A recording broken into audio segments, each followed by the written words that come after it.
Okay, go ahead. All set? Yeah. All right. Call the meeting to order. Let's start with the pledge.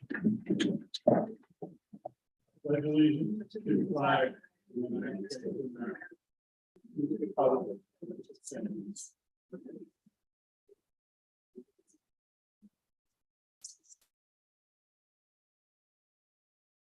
Right. Welcome, everybody. We're going to start tonight with the audit report.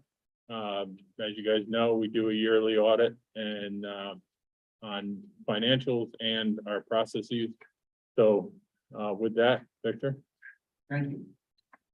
I'm Victor Churchill. I'm with your audit firm, RET CPAs, out of the Hudson office. We completed this year's audit. We just spent about an hour going through the detail audit with the audit committee. This is intended to be the summarized version. And with that, we will proceed. I did, for those board members who are not part of the audit, I did put in front of you the packet that we use for the presentation, but I'm just going to refer to a couple of pages out of the PowerPoint presentation, page 3 and page 19. Page 3 is, it's like the end of the book. It gives you the crib notes, if you will. What is the opinion this year? The opinion is a clean opinion. Current terminology is unmodified. In any government audit, and school districts are required to be done under government auditing standards. You're required to have a report in accordance with government auditing standards, which covers internal controls and compliance with laws and regulations. There was nothing that was identified during the audit process that needed to be disclosed in either of those. We are also required to do an annual audit of the extra classroom activities with the clubs and the classes, the senior class, junior class, etc. That was also an unmodified opinion this year. That last year actually was a modified opinion because of an issue with some of the controls that occurred with respect to receipt of funds, and not surprisingly, last year and the year before were negatively impacted with the COVID environment in that the clubs weren't meeting as frequently, and the required sign-offs from the club officers and the faculty advisor. Probably the faculty advisor was the easy one. Club officers that were required in the past. So that's actually a step up for the classroom audit this year, that it's an unmodified report, which means clean, and last year was a modified opinion.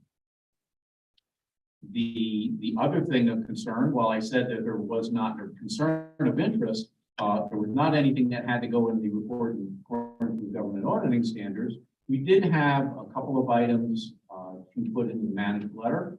And that is in your portfolio that you have there, but I'll just go with the summary of that, which is on page 19 of the PowerPoint, and that we noted there were some considerations related to segregation of duties in the 21-22 year. There were some staffing shortages, so then in covering those staffing shortages, there was at least the consideration that a greater attention had to be paid to make sure that you don't want the same person initiating the transaction and approving the transaction. So, that was some of the things that needed to be watched more carefully. And there was a great effort to comply with that. But we did want to bring it to your attention purely from the standpoint, you don't want it to continue. It makes life too stressful on the staff to stare. And we want to get that design back in place where it's not a question that there's a different person initiating a transaction and person authorizing the transaction. The other thing we noted during the testing was that in our testing sample, we came across a couple of transactions where the purchase order was not dated prior to the invoice itself, and the control purposes of the purchase order system that you use in the district, and that every district uses, that you want to get the funds committed before the invoices actually occur. So we want to bring that to your attention. It was not, there was 2 instances that we noticed in our testing. So it was not so severe that again, we didn't feel it was necessary to go into the report. And there are things that if there's going to be an issue with getting an invoice before a purchase order occurs, it's an easy mark, if you will, from a testing standpoint. It happens in almost every district, if not every year, every couple of years. And sometimes it's janitorial. I think one of the things we were talking about is maybe with respect to certain student services where they need something that has to happen yesterday. That gets handled, and the purchase order needs to go hand in hand with it at this point. So those are the only things that were noted. The consideration for the overall district operation is that you are in pretty good financial position related to how you spent your budgetary money, how much of your revenue budget did you actually make in revenues. It was very close. It was about $200,000 on the revenue side of the budget that you didn't receive in total budget. Well, you've got a pretty large budget, so that's pretty good. You had received $30 million and you received $30,300,000 and you had budgeted $30,500,000. So that was really close. That was pretty close budgeting. And on the expense side, a lot of districts had challenges spending their budget on the expense side. So you were well within what your spending limit was as well. So that translates to a fund balance for general fund purposes that is in pretty good position. We do monitor or watch through the audit process where you stand with your reserves, and you have been tweaking those reserves. And just bring up one reserve in particular, the employee retirement system reserve.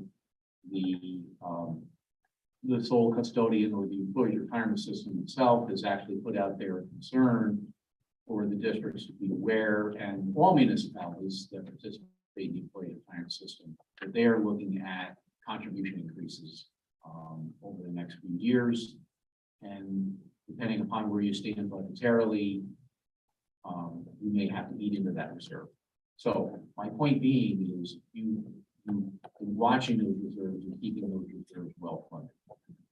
Just bringing the employee retirement system up because that's an avenue that you may have to avail yourself of that reserve in not too distant future. Kind of using that as support as to why you need to stay on top of the reserves. And I hate to say it, but I've been doing this long enough. At one point in time, the employee retirement system contribution per dollar of payroll was about 19%. The teacher retirement contribution per dollar of payroll was about 23%. We're nowhere near that right now. That was back in the 80s.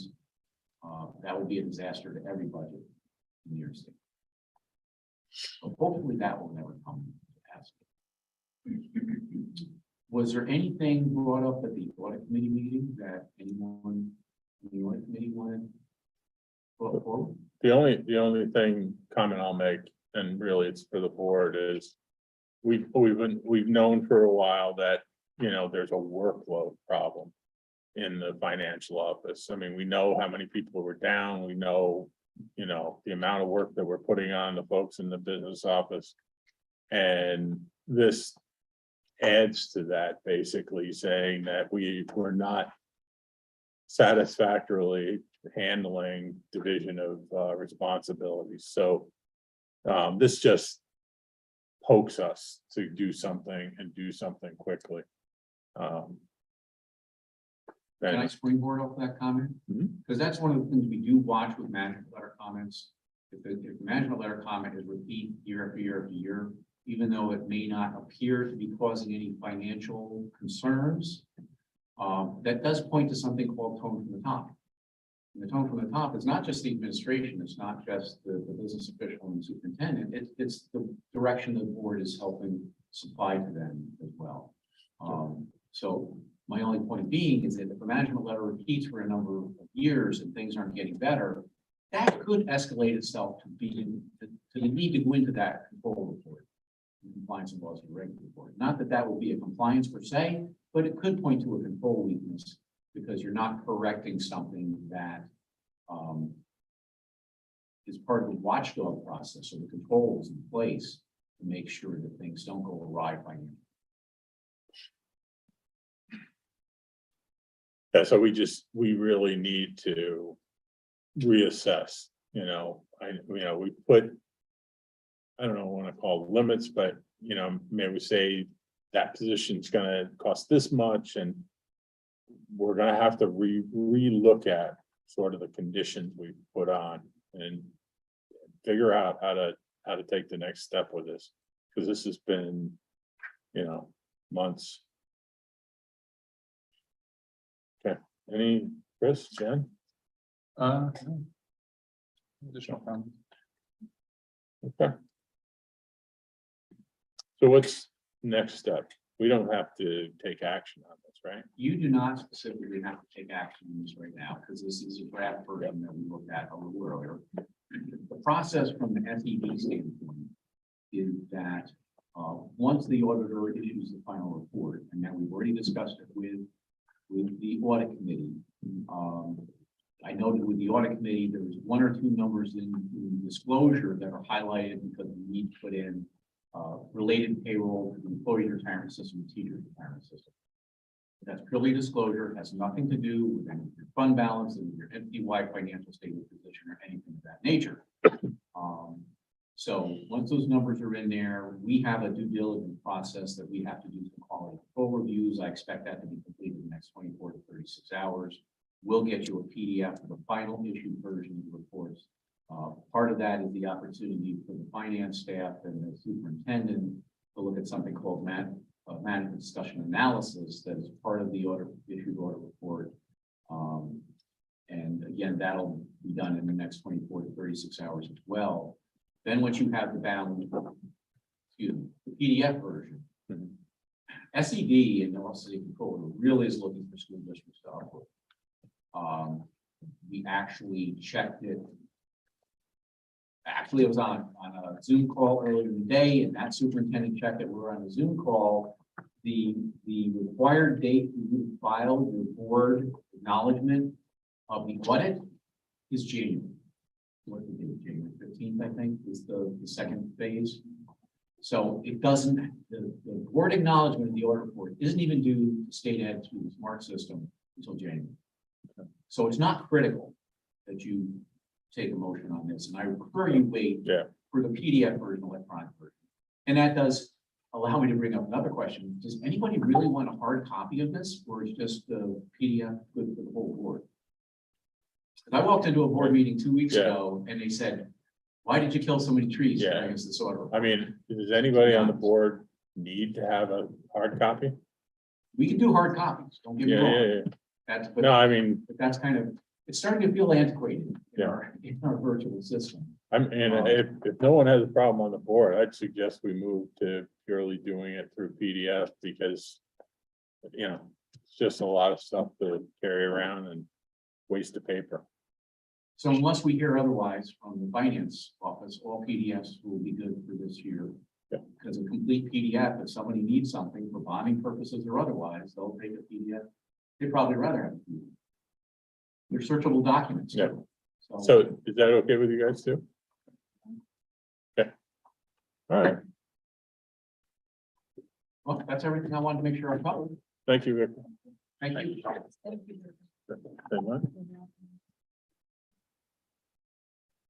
Okay. Victor, we did just want to clarify, the overall financial standing of the district from your take after the audit. Okay. And that's kind of what I was trying to speak to a little bit with respect to your fund balance position and talking about how you stood last year with respect to budget versus actual. So you're sitting with a reasonable fund balance in the general fund, and let's be honest, the general fund is what generates everything within most school districts. And some people might look at that, and it's probably going to be a public document once it's issued. The general fund balance is about 15.6 million. I spoke to the fact that you have looked at the reserves that are available to you and tried to make sure those reserves are well funded. I picked on the employee retirement system, because that might be one you might have to hit in the next year or two. Of that number of 15.6, almost 12.4 of that is in the reserve. Employees retirement system, teachers retirement system. I think you have a little bit of EBLAR, which is employee benefit accrued liability, tax surcharges. I don't remember how bad your tax cert claims are here in this district offhand, but you do have some in that. I guess from one standpoint, you may say I'm doing the audit too long, but I remember a point in time where you had to have significant dollar amounts in your tax service because you had some very large ongoing claims.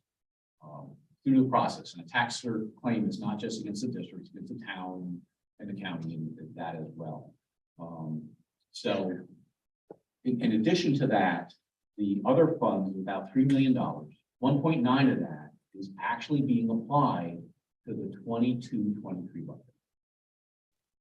And that leaves you with about 1.3, which is your unappropriated, unreserved fund balance, which is sitting almost exactly at 4%.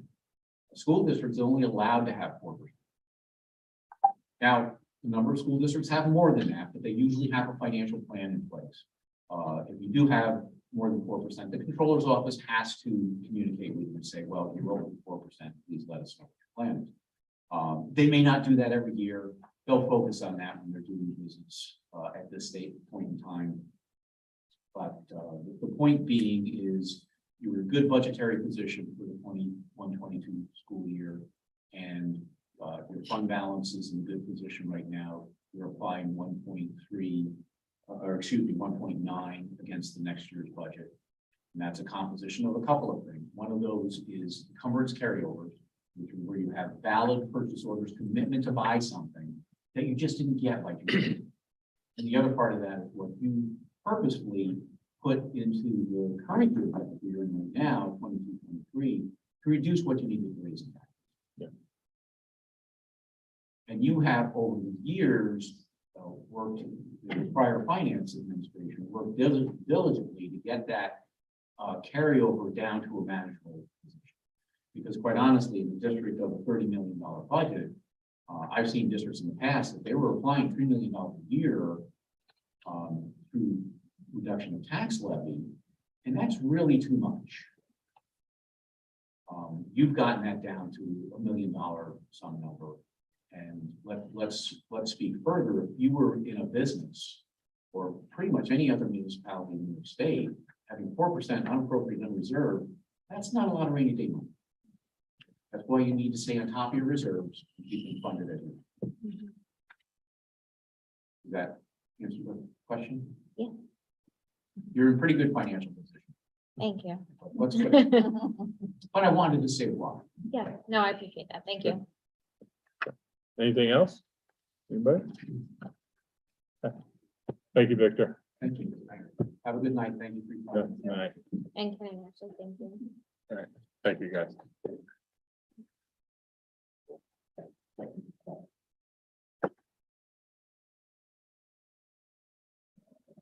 All right. Next on the agenda is the consent agenda. Anything anyone wants pulled off of that? Yes, I'd like that number 12. The textbook. Okay, number 12. Textbooks and novels. Mine says surplus item. It is the same thing. Surplus. 11, number 11. Oh, number 11. No, that's off. Plus, it's a surplus. Oh, I got it. It's number 12. Okay, all right, number 12 off. It was 3 before, but now I believe it is number 4. Approved DASA agreement The consultant agreement. with Al Hamel. Okay.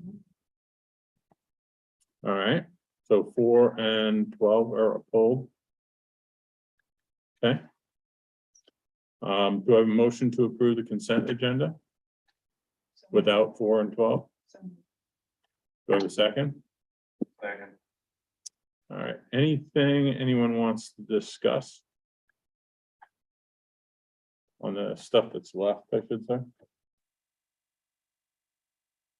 No, all in favor? Aye. Any against? All right, so let's do number 4. We'll just work our way down through it. Is this something we can discuss here, or do we need to take this into executive session? I think it's just a terminology in the agreement. Okay. About, just adding something about conflict, a check for conflict. I saw it seemed pretty broad, and just adding that, if there was a secondary person that would do it. So that's the purpose of it. This is the secondary person. And what if there's a conflict with? Or if there is responsibility to a conflict for doing the investigation. I don't know if that comes up a lot or if that is likely to happen. Has it happened? I'm not, maybe we should talk about this in exec session. We're gonna talk about specific people. Probably. Okay. All right, so can you remind me, Cheryl, that we're carrying that one includes that? Forgot which ones they were. Yeah, Well, 12. The surplus. Go ahead. this one is obviously a public, discussion. On the public, heading of it, it says 100 books, / novels to be, that are either falling apart or outdated. On the actual form that's attached, the surplus declaration form, it's handwritten and doesn't list a number of books, just says outdated textbooks / novels that falling apart. Also, the form says on number 2 at the bottom, the immediate supervisor should submit to the superintendent for signature. And there's no signature from the superintendent on the form. So putting that aside, if it is 100 books, not on the form for surplus, not respect, it's not concerned that these are all public, owned by our citizens and everything is taxpayer dollars. Now, if textbooks are old, say you had 25 math textbooks that are out of date or English textbooks, that's fine. But if you have novels that are falling apart, do they need to be replaced? I don't know who filled out this form, the way it's handwritten, but the form itself does not list. It's too incomplete. To me, it does not say where the I'm not saying books don't fall apart, but these books were bought and owned by the taxpayer. And it's just, to say 100 books, that's a lot of books, but on the form, it doesn't list any number of books. So what should we do? We want all the books listed, or? No. There's something a little more detailed. So like outdated Say 25 25 outdated textbooks and and then- 75. and 30, say, novels. Are these novels, should they be replaced? Do they need to be replaced? The public should know, since it is their property, what we're disposing of. Well, they'll just know whether it's textbook or novel, right? True, and if anything needs to be replaced, Okay. Can we, a little more detail. just, Yeah, we can get more detail. all right. Is it good? So we'll just pull this one off for now and can you come back with that Yeah. next time? No problem. All right. And what was the other one, Howard? No, that was That's it. it. Oh. Dina had the. Oh, I think. We're all done. We'll talk about Dina's in exec session. That's good. All right, board president, vice president's reports. The only thing I really had to talk about was, Dutchess County School Board Association meeting was last Thursday. Brought up this issue of certifying what looked like they were going to push it on to school district staff to go certify all these pop-up school. Both NISBA, Lower Hudson Valley and Dutchess County BOCES are all pushing that stuff will be handled at the county level.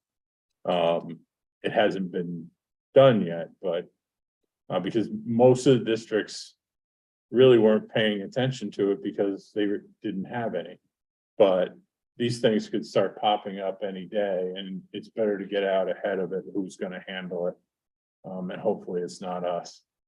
But yeah, that was about all we really talked about. I mean, we talked about BOCES, the new addition, new, whatever you want to call it up there, is supposed to be handed over to Dutchess County BOCES in November, which means it's basically done.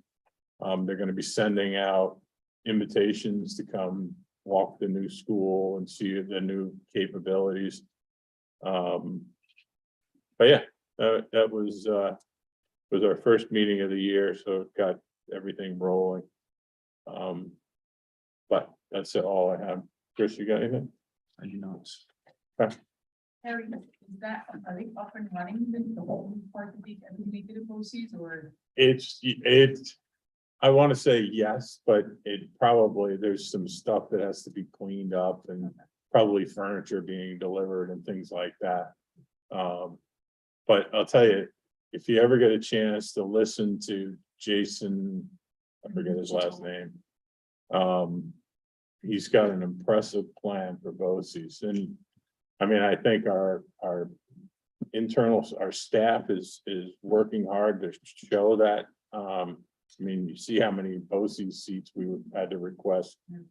But yeah, I think he's got a great plan for that entire complex. So anyway, that's all I had.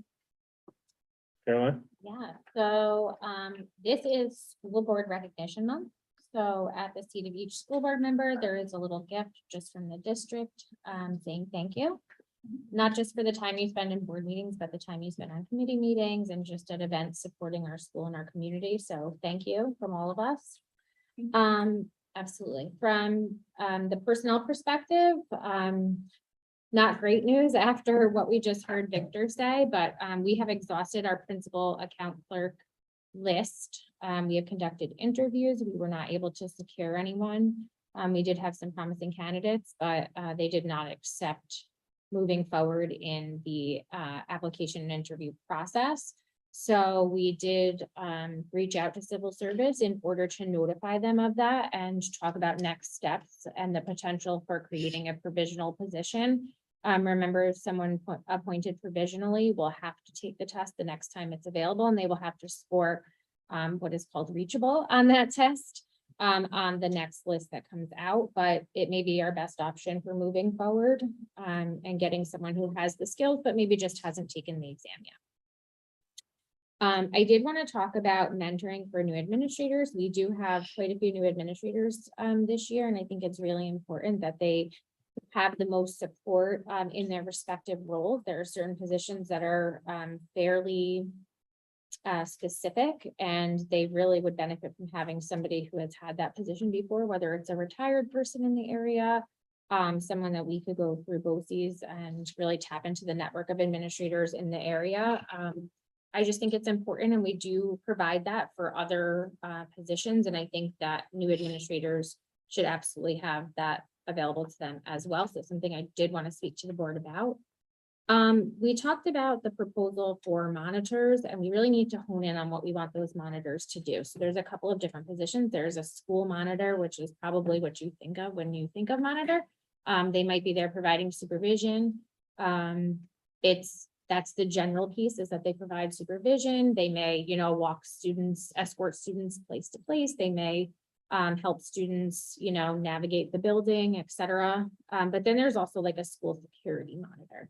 So we need to decide what we want to do with that position. And again, this came from conversations within the board with the administration. So I would really just want to gain clarity on what exactly the vision is for those positions, so we know most appropriately how we would post for them and the type of role that we would expect them to function in throughout the school day. We did speak about, I believe last meeting, creating a position called cook manager. So this would be a leadership position within the food service department. And it would help to support our food service director. So that is something that we will be looking to post and have that available for application starting as early as tomorrow. And the difference between that is really someone who can do scheduling, who can provide support, but also direction to the rest of the food service staff. So we don't have someone functioning that role right now, but it would be great to have that. We also have a grant opportunity through the USDA that could bring revenue into the district. However, in order to complete that, I would like to explore extending the food service consultants contract because we don't currently have someone in-house with all of those expertise to really be able to capitalize on the money that's available to us.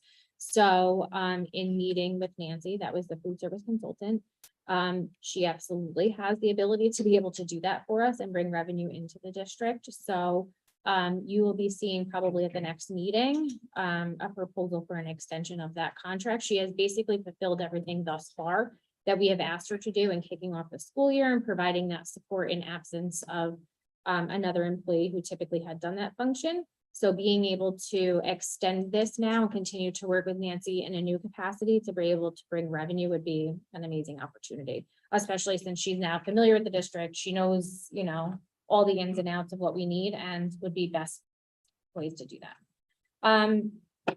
We met as an administration and we talked about aligning principal newsletters so that each month the principals will be sending out a newsletter that has portions that are aligned. So there'll be some foundational information that each building will get. So if you only have one child in one building, you will get the same information for a portion of it that's district-wide, and then there will be building-specific information as well. Typically, I give a report on instruction, but Dr. Watkins will be doing that. She will also be able to provide some detail as to today's superintendent's conference day, which was awesome for her first one here. So thank you for that. And I definitely just want to give a nod to the staff that stepped up and presented today. We had a couple of staff members who also acted as facilitators, so I appreciate their efforts in that.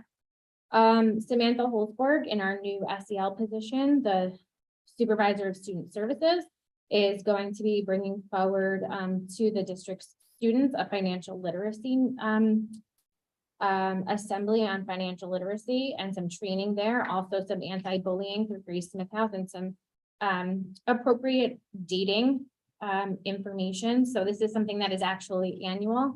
They talk about, you know, the concept of love shouldn't hurt and respectful relationships at the teenage level. It's all age appropriate. We don't provide that for our younger students, but we definitely talk about healthy interpersonal relationships at the secondary level. And then also she will be working with NAMI, which is a national organization for mental health and support, and that will be the ending the silence. So that will be in small groups appropriately aged. So again, that will be mostly our secondary students because that's really most appropriate for that level. And we also completed the state reporting for the annual professional performance review. That is how we evaluate our certificated staff. So we completed the state reporting for last year. If you will recall, the APPR was waived for last year, so it was optional how much information school districts actually reported. We did complete a portion of our evaluations, the majority of it actually, but in terms of student data, that was incomplete and therefore we weren't able to provide those scores to the state, but we still do have them here on record.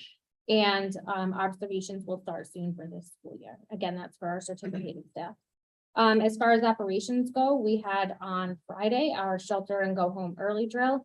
Go home early sounds so dramatic when it's only 15 minutes, but that is what it's called for some reason. And it's really just to practice what we would need to do in the event of an emergency where we did have to evacuate directly to buses for any kind of reason, whether it was offsite reunification. In this case, we're practicing a weather emergency.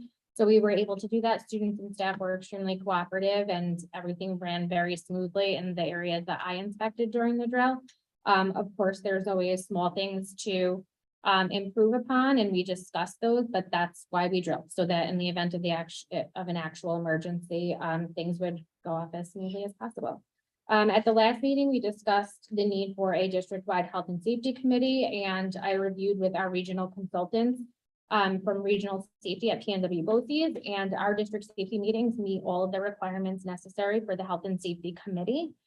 So we will continue to meet with our district emergency response team. We will have both items on the agenda and continue to fulfill both roles as we get into the potential capital planning project.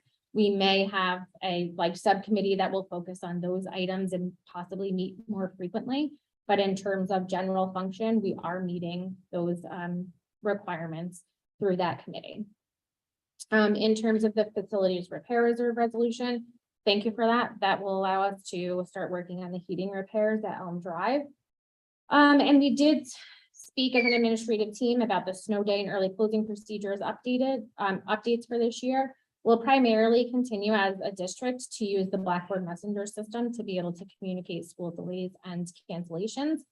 We will also use some of the other platforms that we traditionally have in terms of radio stations, et cetera.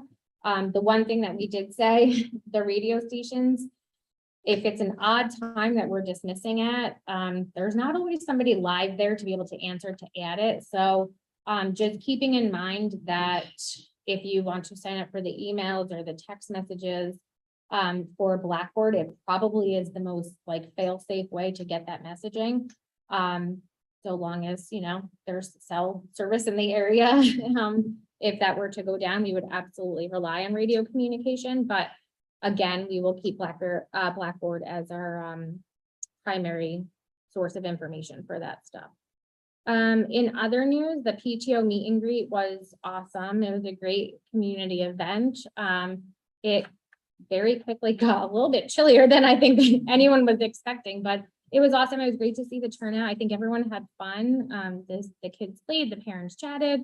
It was really awesome. So I hope we'll be doing that soon. I know that when I spoke to Laura Donna, she did say that we would be having, winter events indoors, and we look forward to some spring events as well. So I hope we have even more participation in the future. On October 18th, we will have our first family university that will be hosted by our middle school staff. And Mr. Cabello is here tonight as well with his report. And on November 17th, we will have our first community circle, which will be an information session provided by the administrative team. And that is for the full community. It will be webinar style and it will be in the evening. In terms of funding, we have submitted all of our grants for this year. We have submitted the CRISA grant, which is, that is a COVID grant. We have submitted the ARP ESSER 3 grant. That is the American Rescue Plan, and that one was a COVID grant as well. You might remember that that's the one that spans over 3 years. So that has been submitted, and amendments have been submitted as needs have changed throughout the district.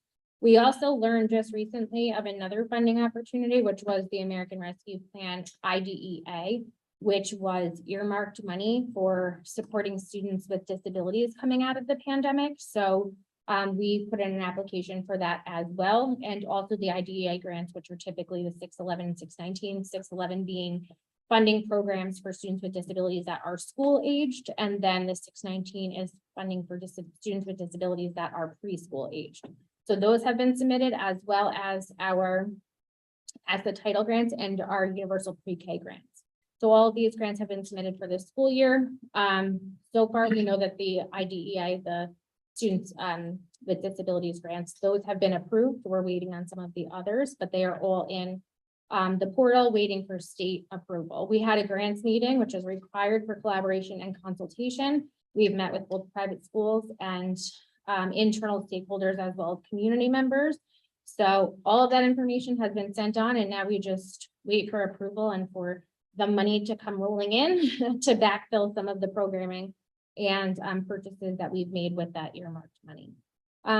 We also, like I had mentioned, have a potential grant from the USDA that's from the food service consultant we'll be able to work through.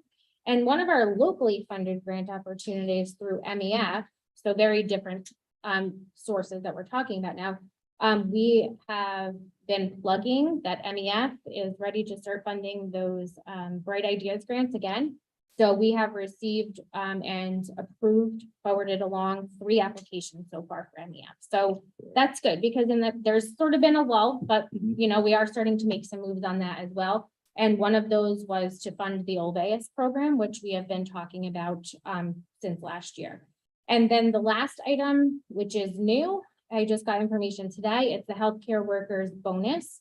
So there is funding available for, I believe it's up to $3,000 per worker for healthcare workers and certain other positions within the district. I reviewed it quickly before coming to this meeting. But we will be able to basically say thank you for the work that folks did above and beyond their typical call of duty during the COVID pandemic to make sure that we had proper testing protocols and you know, the arranging for vaccinations and things like that, that folks did here that they typically don't do as nurses, school nurses. So we will use that money. And then I also want to see if there is funding that could be applicable to some of the other people who are integral in setting that up. Some of the tech folks who set up all of the work for the testing clinics that happened, custodial workers that helped with that as well. So, et cetera, et cetera. We will tap into it as best we can, but we definitely will take care of our healthcare workers. Where's that money coming? Feds or state? I Or? think it's tied to the Department of Health somehow, but I'm not entirely positive. Like I said, I just reviewed it quickly. So it might not just be for healthcare, it could be for other people. Yeah, there's a sort of broad list, but as broad as it is, it's only those positions. So there's not any flexibility. So I just need to review that. Mhm, Thank you, Carolyn. absolutely. I did. Go ahead. So to be clear, on the monitors, are you saying you can't begin posting for those until we have further, you need more information from the board? We will, yeah, we'll need more information as to what the expectations are. Because in some of the discussions, there seems to be like uneven expectations from different people as to what that person would do during the day. Well, I I think- think. Oh, go We need to have a discussion because what we should be doing is describing the problem, right? The kids are running amok and there's nobody watching them in the hallways. Or kids are lost all over the building, or there's fights breaking out, or whatever it is we're trying to solve. And that will determine, like from CSEA, are we going to hire just plain old monitors? Are we gonna hire people that can break up fights? Are we gonna hire, people that look more like police officers? I mean, what is it we're trying to solve with these 4 people? I agree that I don't believe that the board should be identifying that problem. I think, Well, we're the ones that came up with we need more monitors, so there must be a Well- problem we're trying to solve. Right? I mean, it's Caroline's job is to come to us and say, here's a problem, here's what I want to do to fix it. Are you guys okay? Right? yes, We went to basically to Caroline and said, we think you need to hire monitors. well, this goes back prior to Caroline, where a number of us asked the prior superintendent if there were enough monitors. And I don't want to hone in on a specific duty or a specific title. So I would say, is there enough supervision? Okay, that to me doesn't mean it's just monitors. It could be aides, it could be, so are our children being adequately supervised in all environments? Because the code of conduct says that specifically, that they are to be supervised adequately in all environments, and we never got a straight answer. So So- then, So instead of hiring people, what we want is what I want is Caroline, information. are these kids, Are are they the kids in the adequately- district adequately Yeah. supervised?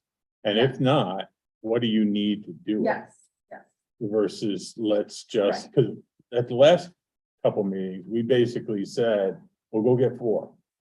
Well, we haven't found the problem yet. Right, well, that Or was if based there's- on, Caroline meeting with the principal, Well- and the principal saying that's what they needed, But, so. I mean, think We're about, going if we around and ever, around. if I went to, and I'm not, so don't. But if I went to Caroline and say, go hire 50 new teachers, she'd be hiring teachers this afternoon, right? Because first of all, she has to, because we're her boss.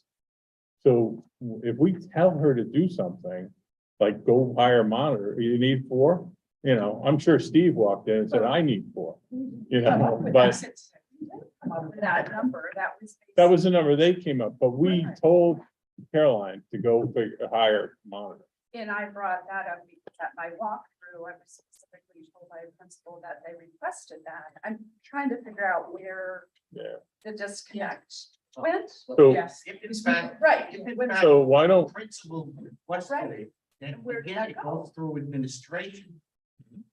So it's not good for us. Yeah, the to principal would know where- Question.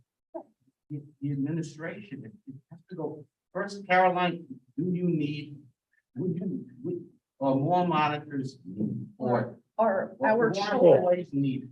are Are the the children students adequately supervised? That- So before we go That's- hire anybody, yes, that. let's Yeah. have you guys look at, and I'm not sure And we did. what that is. So, yeah, and we did. So central office administrators did spend some time over since last board meeting in specifically cafeteria and recess, just to see what the supervision was.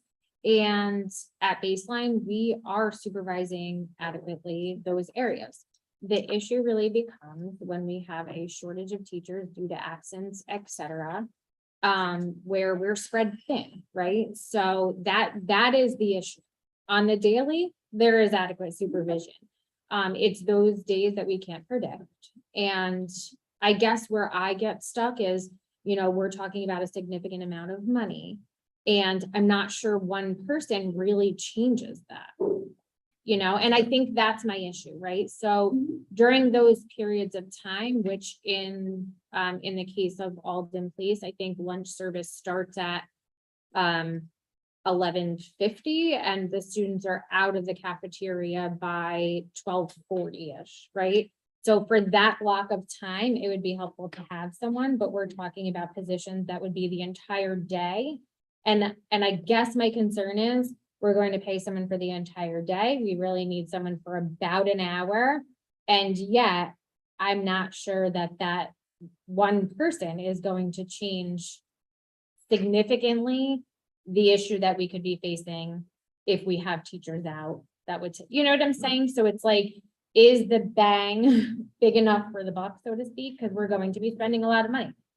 And I agree with you that, it's money well spent if it solves the problem. I'm not sure that it solves the problem. The problem being that if people are out, people are out.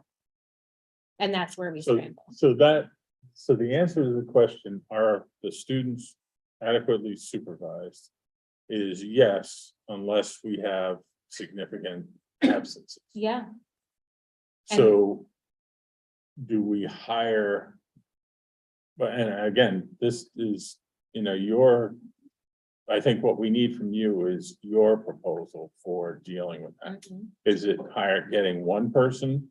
And then if somebody down here is out, they go up there and then they go over there and then they go back over here. Yeah, and Um, that's not gonna work because most of the lunches are Overlap. concurrent or overlap, yeah. So can I ask a quick question? Is it the monitor that's out, or is it like a teacher? Because, yeah, because I'm thinking. if- Yeah, if the and teacher's out, is there a substitute? And can that substitute be the monitor? if there is a substitute. And this, so we can like, what if it, part of the problem is overall, there is a staffing shortage in the world of substitutes. Amy has a very brilliant solution for some of that, but again, that still is only bettering a bad situation. But we have to be clear about hiring full-time monitors when the issue is really a small amount of time during the day. And then we'll have these folks here. You know, a monitor is not a substitute teacher, because we do not require folks to have college credits, et cetera. Could we potentially use them as such? Sure. However, right, if that was a job they wanted to do, we are consistently advertising for the need for substitutes, and they're not knocking down our doors to do it. So I'm not sure that these folks are gonna come here and be like, but I have to substitute teach. I don't know if I want to do that. You know, during COVID, you might remember, we weren't able to fill the monitor positions that we wanted to have out there. So I guess that also begs the question, is it a monitor that we want and need? Is it a security officer monitor that we want and need? Though there is a list for something like that, right? So that may help. That's also going to be a different like pay class for that. But that's why we need to be clear. I think the principals, and I don't want to speak out of turn, Steve, you're here, but I would say that, yes, they would absolutely love another body to help provide supervision in certain areas, right? I think we need to have a clear and common understanding of who that person is and what we need them to be able to do. I wanted to add, from my walkthrough, I felt the need for monitors, like I think I said this in the last meeting, I think it might differ the needs of that monitor for school. My purpose of saying that we should let principals see, they also agree they need monitors, because especially in elementary schools, there was nobody in the hallways. And usually why are kids in the hallways during pastime? They're going to the bathroom, they're going to get a drink of water. To be a precautionary measure where someone's not bothering another person in the bathroom, on the way getting water, seeing where a child is going, and asking to leave the classroom at the same time. So sort of to have an active supervising body in the halls. It's one person roaming the halls. If there's a visitor that is in there for somebody, making sure that visitor is going where they need to go. And of course, that might change the high school. Based on what that principal thinks, if it needs to be more than a monitor, needs to be a security officer, I don't know. I'm not often in the high school. So that was just the reason behind that. And I think we should also put, I know it's great to say, well, we told them we want 6 bodies, you know, that'd be so wonderful, but also putting some, you know, trust in what the principals are giving in their feedback, saying, yeah, one body would be sufficient, and you know, this is where we want to place, having their input in there, and approving that or making a decision on what they're requesting. This is an administrative decision. From up here, we don't sit up on high and direct down. We're supposed to not get into that type of a level. Caroline says, if she says we have a problem, principals say we have a problem, here's the documentation for the problem, this is how I propose it fixed, and we review it and say, stamp it and say, yes, we should do A, B, or C, based upon budgetary needs. But, you know, I'm not saying that just because you were in the school at one time and there wasn't anybody around, and it might not be all the time, is not the basis. Right, but I'm also saying that the principals came back and didn't say that one body wouldn't, it was, if they said, no, we're good, then okay. But then the principal needs to talk to the next line internally, not to the board member and say, yes, I want bodies. That's not how the chain of command works. Well, and what are they gonna do? I mean, I want to monitor. Okay, what are they going to do? They're gonna just stand at the crossroads and go, hey, you kids, slow it down, shut it up, quiet it, you know, whatever they do.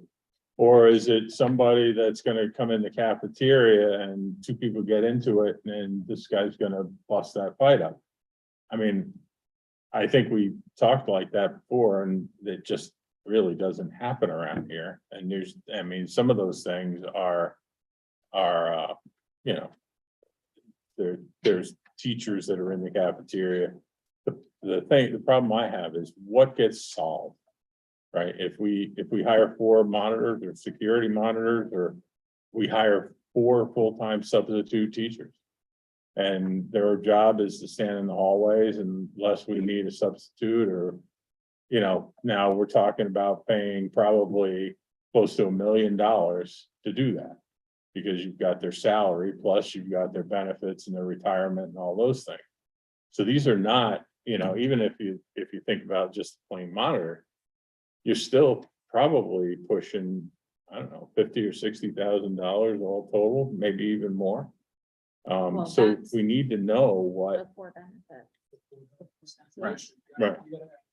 So say $100,000 per person. Yeah, Are they gonna do something, you know? Right, So and I I- think the issue is that these discussions and a request, to my knowledge, were not made before the budget.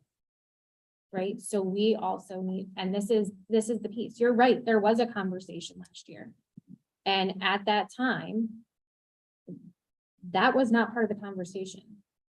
So at this point, I just want to be clear that we are coming at this from, and whatever the decision is, I'm fine with it. At extra supervision, not a bad thing, but there is a price tag with it and it's not budgeted. So that's the only thing that I'm saying. So I hear what you're saying, that, you know, a principal said that they would like another monitor. That was not articulated in the budget. But Caroline, to be But clear, last week, you did tell us that you met with the principal. Yes, I did. This isn't just coming from No, and in, my no, agenda.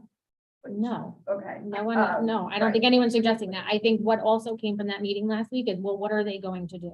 Right. So we need to be very clear in what the expectations for a monitor are, because I hear everyone saying something different. And I think that we need to be clear on what, like what Perry's saying, when we're saying, what problem are we trying to solve? Because it really does change what Right. position we're trying to hire for. Caroline, you did say since the last board meeting, you've done the research and you feel comfortable that we're adequately covered the majority of the time. Yes. Unless something happens. Yeah. So that's where, as a board, we kind of have to leave it. As Howard was saying, that's, you know, she did the research that we asked her to do, and that's what you came out with. So And I I- would like to know, I mean, you do keep bringing up. What do we want these monitors to do? I would like to know what is, right now, what's the current job description of a monitor? When, We have actually like 3 or 4 different types. I mean, in all honesty, my career could be considered a monitor, you know, a law enforcement officer as a monitor.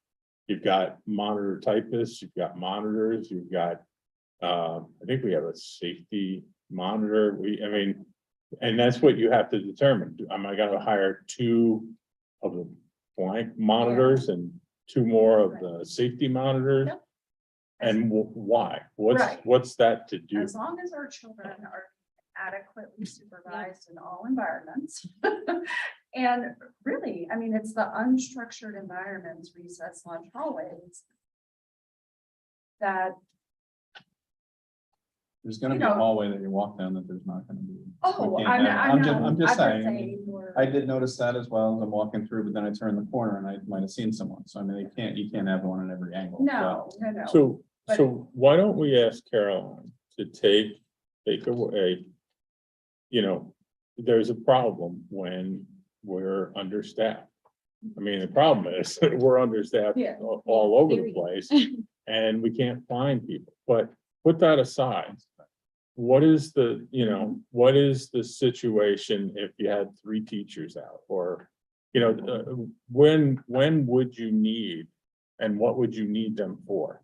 Right, And- and so I think that's a good, this is a good point, right? Because when I hear you say, well, I don't want hallways to be unsupervised. If we have folks out and I have, 60 kids in the cafeteria, there's going to be hallways unsupervised, right? We have to put that supervision where the masses are. I would say to you that, I think there might be a visual of what hallways look like during passing periods, during changing of class. At the elementary level, classes typically change as a unit. It's a rarity that there's a flock of students moving through the building without the supervision of a teacher or another adult. At the secondary level, classes change and then students are in class and, the majority of supervision needs are going to be in our large group areas, cafeteria, recess, that kind of thing. So when I hear hallway monitors, I'm thinking, well, we can hire this person. That's probably not where they're going to land up in reality, right? So when I say I really need to be clear on what the expectations would be for this position that has been envisioned in each building, it's really more that the expectation matches what the hire would do. Because when I ask a principal, I was one, could you use another monitor? Yep. And I could keep them busy all day long supervising children. That's absolutely true. If I ask the question, do you absolutely need another monitor? Maybe not, right? Unless we have those people who are out. So we have to decide. Well, maybe the idea really is to have you rethink sort of the problem. So the problem is that at any given time, we can have people out Yep. and we might not have somebody to monitor because we don't have anybody in the classroom.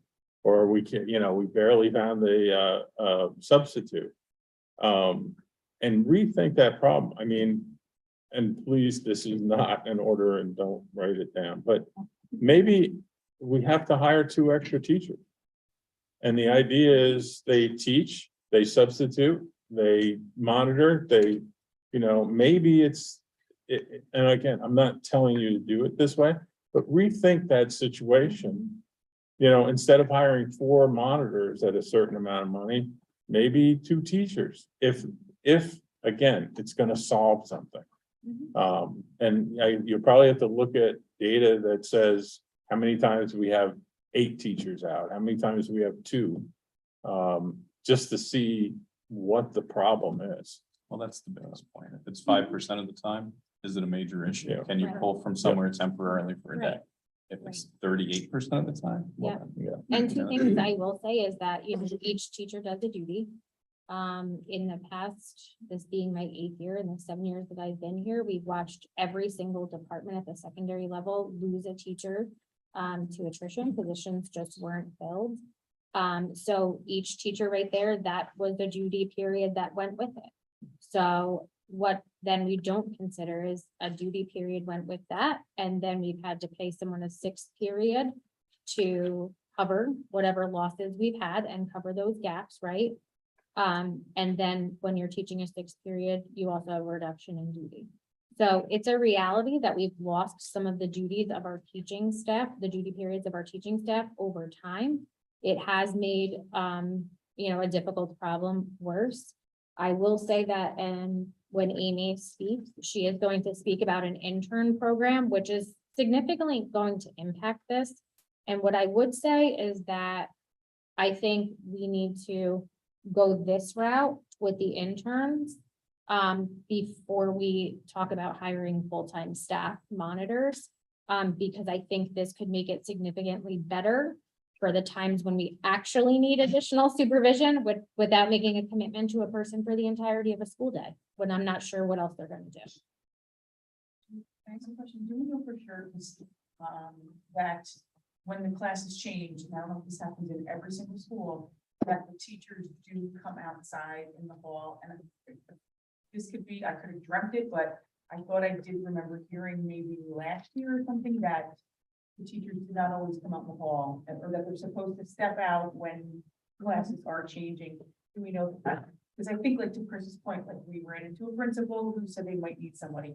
There were things that happened that, like, maybe at recess at a school, again, before you were intern, before, today's day and age, and, we were bullying incidents in the hallway. So I think our mind is still on that past superintendent, whatever you want to call it, where we really did need more people, and were there enough on the playground and the lunchroom? And maybe there are now, and either we just don't know that, or, if you are totally fine with it, then that's exactly like Howard said, that's the ball is in your court. And just as long as like the teachers are definitely coming out and whatever they're supposed to be doing on their lunch kind of thing. Yeah, and we That's- can, reiterate expectations for that. It is difficult when you're trying to set up for a class to also be in the hallway. But it's also best practice to welcome your students in each day, right? So as periods change, I think that there can be dual role where the folks who aren't going into a teaching period can be monitoring the hallways when the teacher is trying to get set up. You know, we can all work together, right? Our schools are not that big. Yeah. Our hallways are not that big. Yeah, and I know like. A couple people in the hallway makes a big difference. Even like the bullying instances, I know I kind of felt like we didn't have, 5,000 kids bullying, 5,000 other kids. It's maybe a handful. So again, not to pinpoint or single out one or two people, but maybe that way we know the problem areas. Yeah. Just have a little extra focus there. Yep, we can look at that. And like I said, I think the supervision is where large groups gather, and that's what we need to focus on. And that's why I think part of Amy's proposal will be extremely helpful with this. So, Yeah, like we did go to one of the elementary schools and there were like 5, we said this last meeting, there were like 5 monitors out there at recess, which was awesome. I don't know that that was that way before. Right. So that was good to see.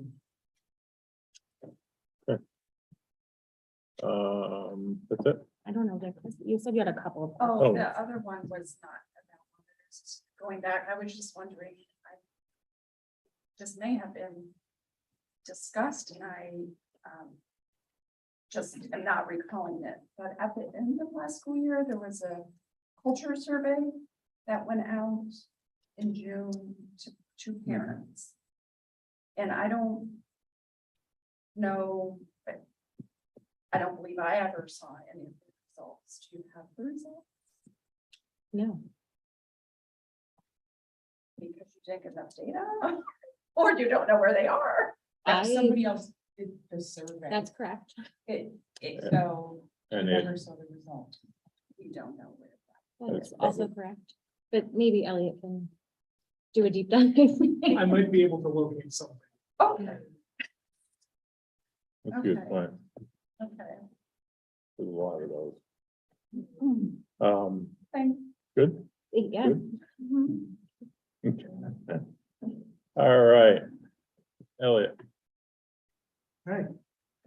Excuse me. So a couple of things on the technology side. Our lockdown system has been upgraded. It was done through the summer. We talked about it a couple meetings ago, but that upgrade of the appliances and the software has been completed. I'm still working on some fine tuning. What was really fortuitous for us is that our principals were amazingly helpful in orchestrating their drills and understanding that this was a system upgrade in progress. And so we ran some of our drills with the older system and the more recent drills with the newer system, and we were able to kind of triage the differences, what works better.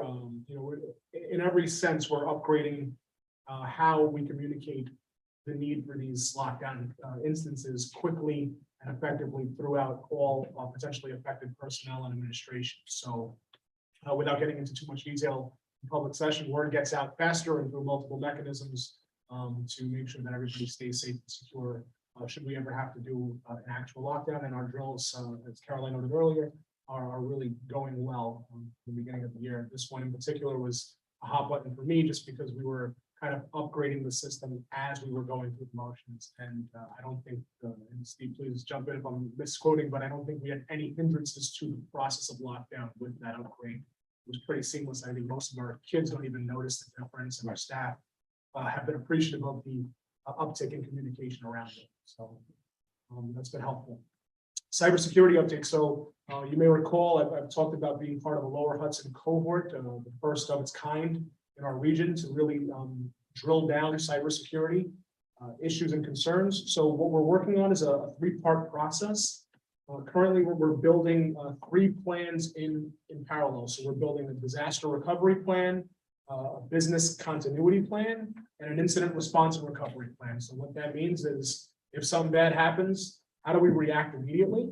How do we recover from it once we get through it? And in the meantime, how do we keep running our school district? So these 3 plans kind of play together, but they are independent plans of each other, and they do kind of waterfall into each other, right? So like the immediate incident response, we had an attack, what do we do? And then the business continuity plan is how every division of the district operates while we're correcting the issue. And ultimately disaster recovery is how do we get back to normal? So we've got some really fantastic consultants, a nice brain trust of colleagues throughout the Lower Hudson region.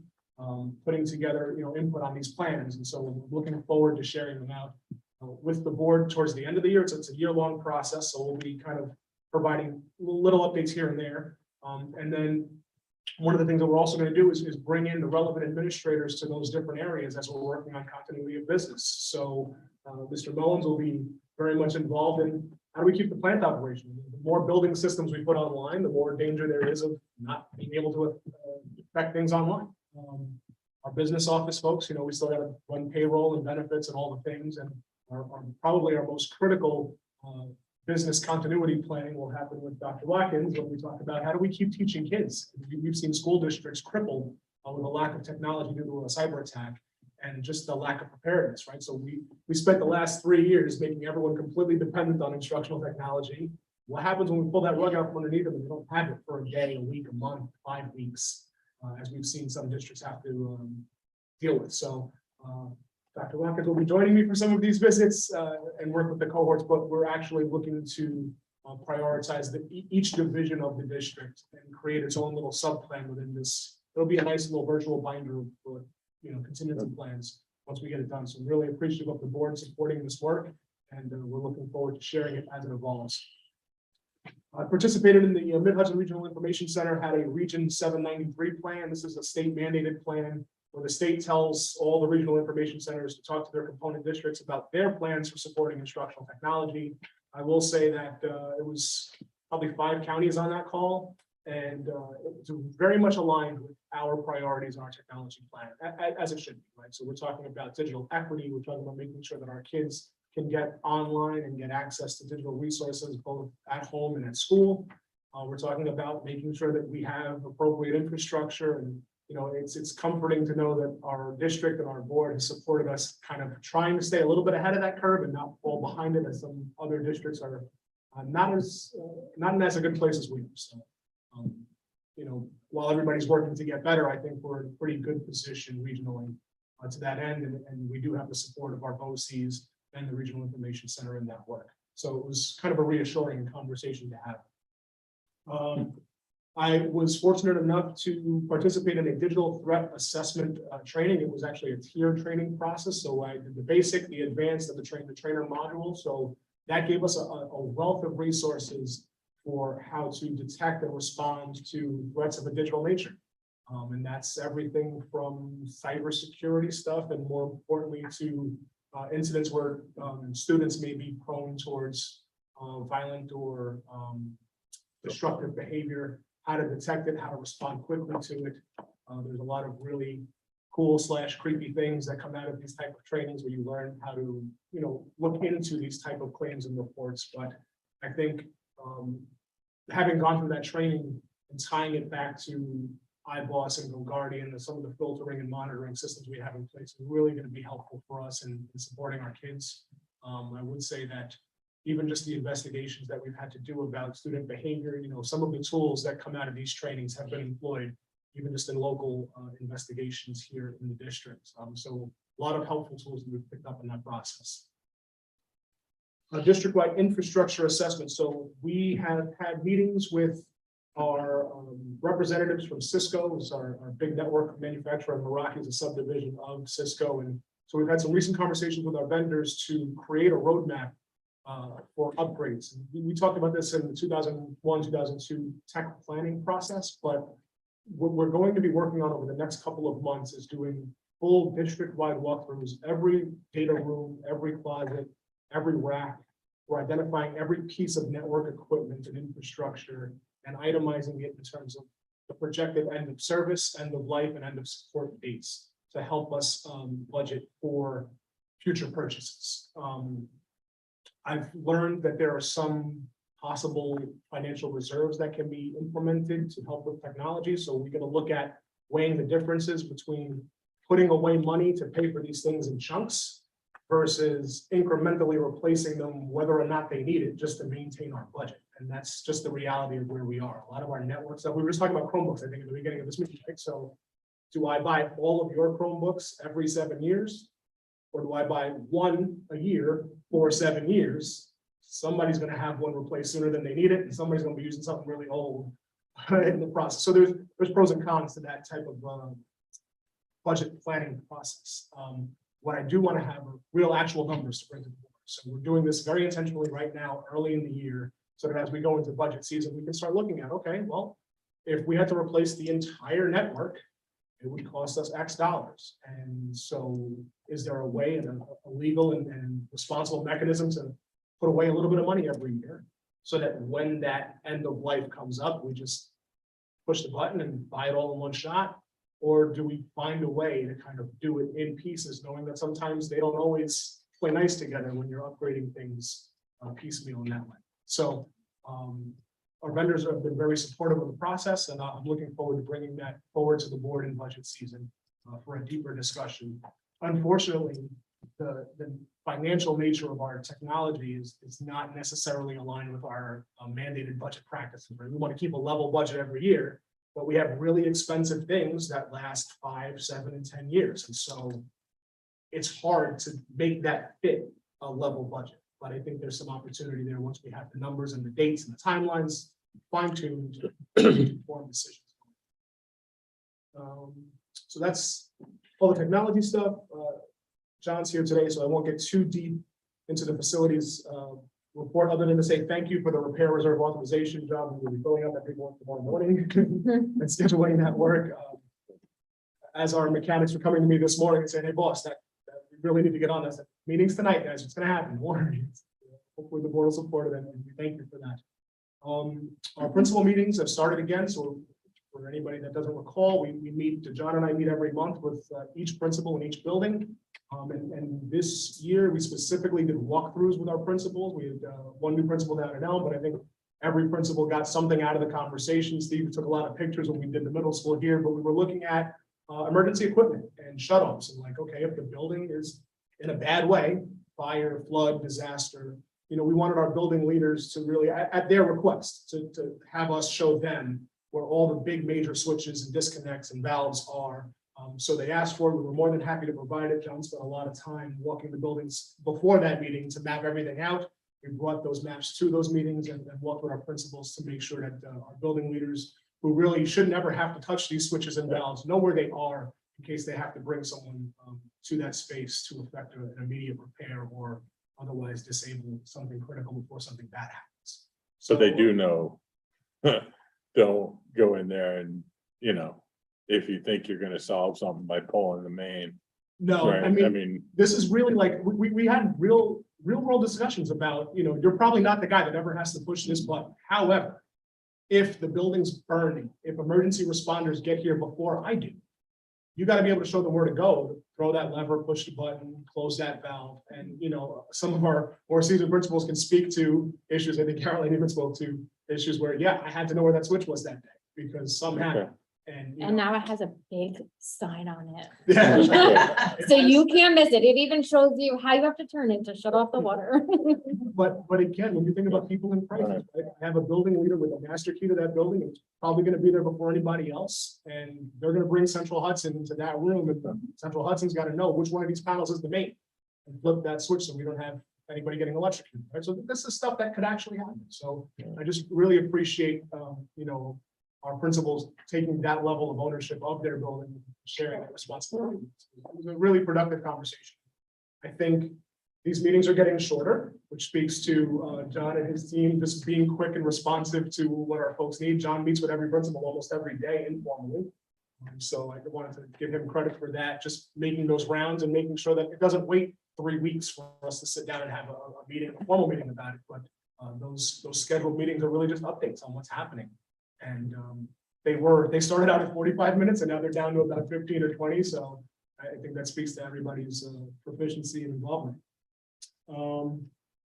We are going to be incrementally updating our key schedules in the building. So this is, again, big district-wide initiatives. We're starting in small sectors, but updating how our physical hard keys work and how they're zoned out to just maintain security in the building. So it's worth noting that.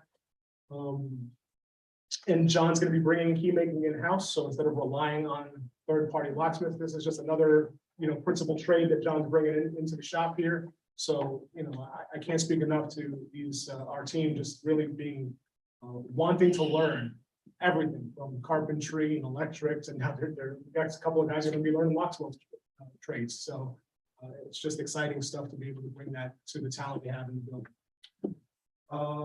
Staffing updates, I'll let John talk about that. We've got some, we had Mr. Stroud retiring on this consent agenda today, so we've got some new faces on the team. Some of our new folks are really doing well. And we've had some opportunities for training, so I know John will speak more about that as it gets through with our new equipment piece as well. As capital projects go, we are in beginning planning stages of what this May referendum is going to look like. So we'll be working on more of that. Will come later. We still don't have any updates on the current capital project. That's the phase 2 of the high school vestibule. Nothing's changed from our last board meeting. I do want to I have it kind of as a standing item on my updates, even when there's nothing to share, just to make sure we touch upon it. So right now, we're still waiting for the financial approval. The trade approvals have been done, so the mechanical and electrical stuff is already taken care of. This stands by the state. We're just waiting for the financial piece to come back, and the architects are working on it. As recently as yesterday, we corresponded about it. So as soon as I have more information on that, we'll let you know what the construction or the bidding schedule will look like in advance of the construction schedule. What's their target? Well, it's got to be buttoned up by June. I'd like to get it out to bid. If we can get it out to bid before the Christmas break, it'd be a great time to do it. Otherwise, I'm going to be aiming for spring break just because I don't want to be intrusive to, instruction. I think once we have the plans back, we'll be able to figure out, is the major construction a 3-day project or a 6-day project? And that just that decision alone will dictate, does it have to happen over a break, or can I buy some time over a long weekend? So fingers crossed that we can get it out to bid before Thanksgiving and hopefully get it done, at least the big physical work done over the winter break. But if not, we'll be looking more towards February and April. Any questions? John? Good afternoon, everyone. Thanks again for moving over and past the boiler. They really need to be done. Okay, good. Facilities report. All boilers in Beach have been cleaned and serviced in all district buildings. Boilers are now running more efficiently and are being monitored daily for optimization.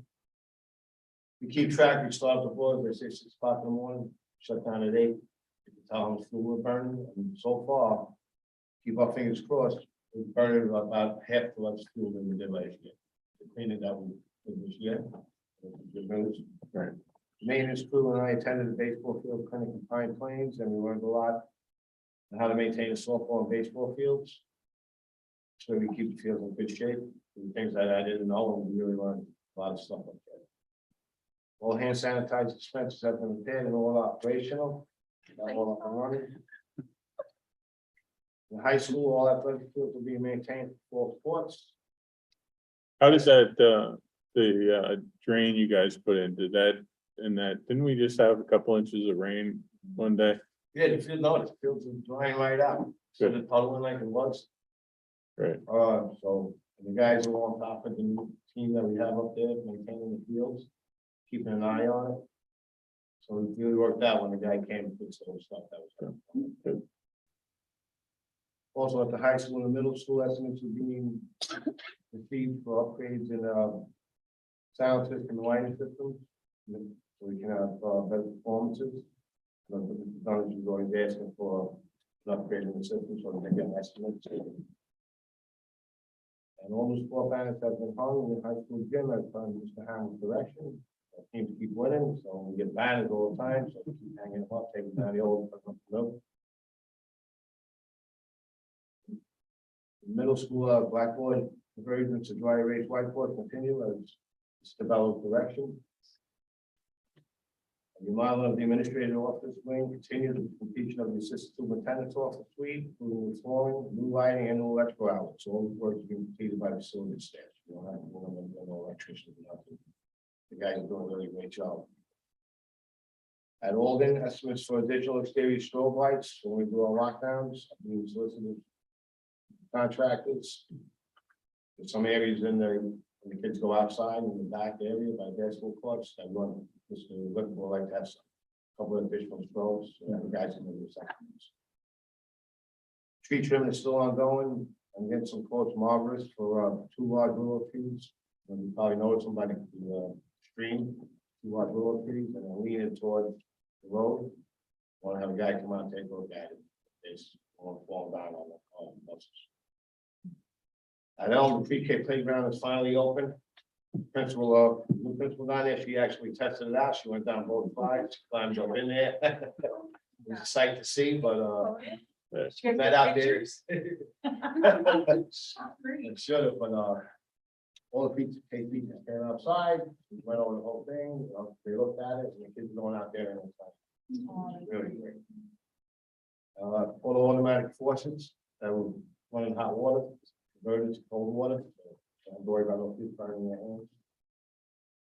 Also, we're gonna have a chemical guy come out tomorrow and to treat our boilers with water treatments, ready to prevent corrosion and rust and everything, which is a long time coming. I don't think we've been here since 2018. So this is save us money in the long run. We don't use food and things rusting out, pumps and stuff. We actually had guys come out today and train us on a new machine report. It's a touchless cleaning machine to save time on labor and going to the bathroom. There's some disinfectant in it, so the power washer, so the guys don't have to get down and dirty underneath the toilets. This thing is everything. It's amazing. Amazing piece of technology. So it comes with all the adaptable pieces, where you can carpets, always floors. It's really great piece of equipment. I'm looking forward to get some more of them. We got one now, and we can find another one. Each school should have one of them at least. Turkey vultures. I was gonna ask. I didn't want to talk with it. I want to talk. Jesus. I was actually at my place for a baseball clinic. There goes the turkey ball. So they're following you. Yeah. Okay. They purchased a sound system, the sensor, so like when the sensor picked up the bird landing on the roof. Sound system was off the speaker system, and it did work for a while. But they come right back and it's about my speaker and it's not dancing. How about one of those mechanical owls and the birds sit on top of it? Yeah. I mean, They migrate, so they. but there's nothing up on the roof or, I mean, there's days when that looks like really bad. He said the only thing would be, actually a big ball, it's one of them. Yeah. to Keep them away. I'm not about to shoot them. Yeah, right. Actually, I exterminated without this weekend. We can't do anything, but protect the species and everything that we do something. And I think that's, about it. I have a question. Is there a need for, the trash cans outside? I know like at the, PTO meet and greet, you know, everyone, I don't know where everyone did with their trash. I just took mine back inside the car with me, but, I think if I recall, most of the fields or playgrounds don't have trash cans. I don't know if that's a safety thing or if that's needed or if it's just me. Well, you know, we have one garbage can outside by the middle playground, underneath the trees, can there. There's another can at Alden, by which the place setters over there. I mean, we're looking to put additional cans out there.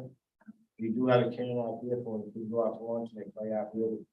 One can there. We got plenty of cans up there right in the field.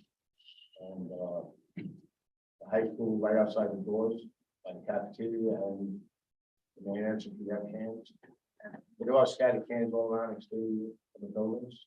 I mean, we're always looking to put additional ones. But for like a thing like that, for the PTO, the principal could have requested, or they got more cans, they have a large event, which we have plenty of cans to do something like that. So I'll look into that. If we have a next big event, we'll make sure we have plenty of garbage cans outside and all that. Yeah, something to be mindful of on building new swarms too. But yeah, they usually request things that they want, like every board, and table, and some cans. One thing, and I don't know who this belongs to, well, I know it belongs to you, but we got a couple of notes about the traffic, parking, whatever you want to call it at Elm, that driveways have been blocked and stuff, and I know you had a couple things you were gonna try. maybe at the next meeting, you guys could let us know, is it working? I mean, we added a lot of transportation issue, well, not issues, but transportation to Elm when we put pre-K in there. So now I just want to make sure that if it's really an issue, hopefully it's been resolved, but if you guys can just keep your eye on it and come back to the board next And the buses, time. right? What's that? Bus group, when they coming in the buses? No, I think this is more where they come up to the new entrance Parent there, pickup. Oh, okay. parents pick up. But they're, you know, they're all Yeah, trying to it's a get tight back spot. out and they're parked on the road trying to get in because it's such a small area. But, you know, we owe it to the village to try to resolve that. And if we can't, then we'll have to figure something else out. We do have our architects coming in the next, tentative meeting next week, and we're Yep. gonna be specifically looking at traffic patterns at Alden. Both will have- In the high school. Well, yeah, this one, we looked at this one before, Yeah. we did our condition assessment, and then they did make a recommendation on improving this one here. Yep. But we want to have a similar conversation at the elementary. Okay. So we'll hopefully have more information on that. All right, yeah, if you, like I said, it would be good to know if it's working. And then if it's not, then I think we really will have to take the next step. You know, however you guys tell us to. All right. Anything else, John? How long to fix if the money that when they're gonna, they have to do the air conditioning at the high school? How long have they said how long it'll take to do that whole thing? For the cooling, for the Yeah. chillers, I don't think we got the numbers yet. No, We got the that's We numbers. got This one is for the estimate back, heating it we're out. waiting on another one. Right, but we were also talking about the air conditioning of there, so you haven't got the numbers. So back yet. we got one vendor gave us a quote for both chillers. And I Okay. asked them to revise it, just give me one for functionality, because the Yeah. quote we have is beyond our budget. To do them both, but we've been Okay. working with one for so long, it's like, if I could just get one operation, we Right. could budget for the second one. We're waiting for that second set of quotes. Okay, yeah, just let us know, you know, no surprises, you know. As soon as I know, we'll bring it forward, potentially for another authorization of funds. Next on the agenda is, More money. that's right. Now go ahead and ask them if they want to spend it before you lose it. All right, thank you, John. Yeah, next. Amy. Oh, yes, Okay, great. for you. Well, I already feel like we have foreshadowed what I'm going to be talking about, so I'm pretty excited about that. But you have heard Caroline talk about CBS without walls, community-based services without walls, and that was approved. So thank you tonight on the consent agenda. So we will be working with them 2 days a week of them having 2 different groups, schools working in our food service area. So they have a job coach that's with them, that's individuals with developmental disabilities that will be coming in. So small groups of individuals and trying to create a routine for them, but also giving them the opportunity to do purposeful work. Volunteer work within the community, learning job skills, but also building relationships within the adults and the individuals around them. So I'm looking forward to watching this grow and continuing as that happens.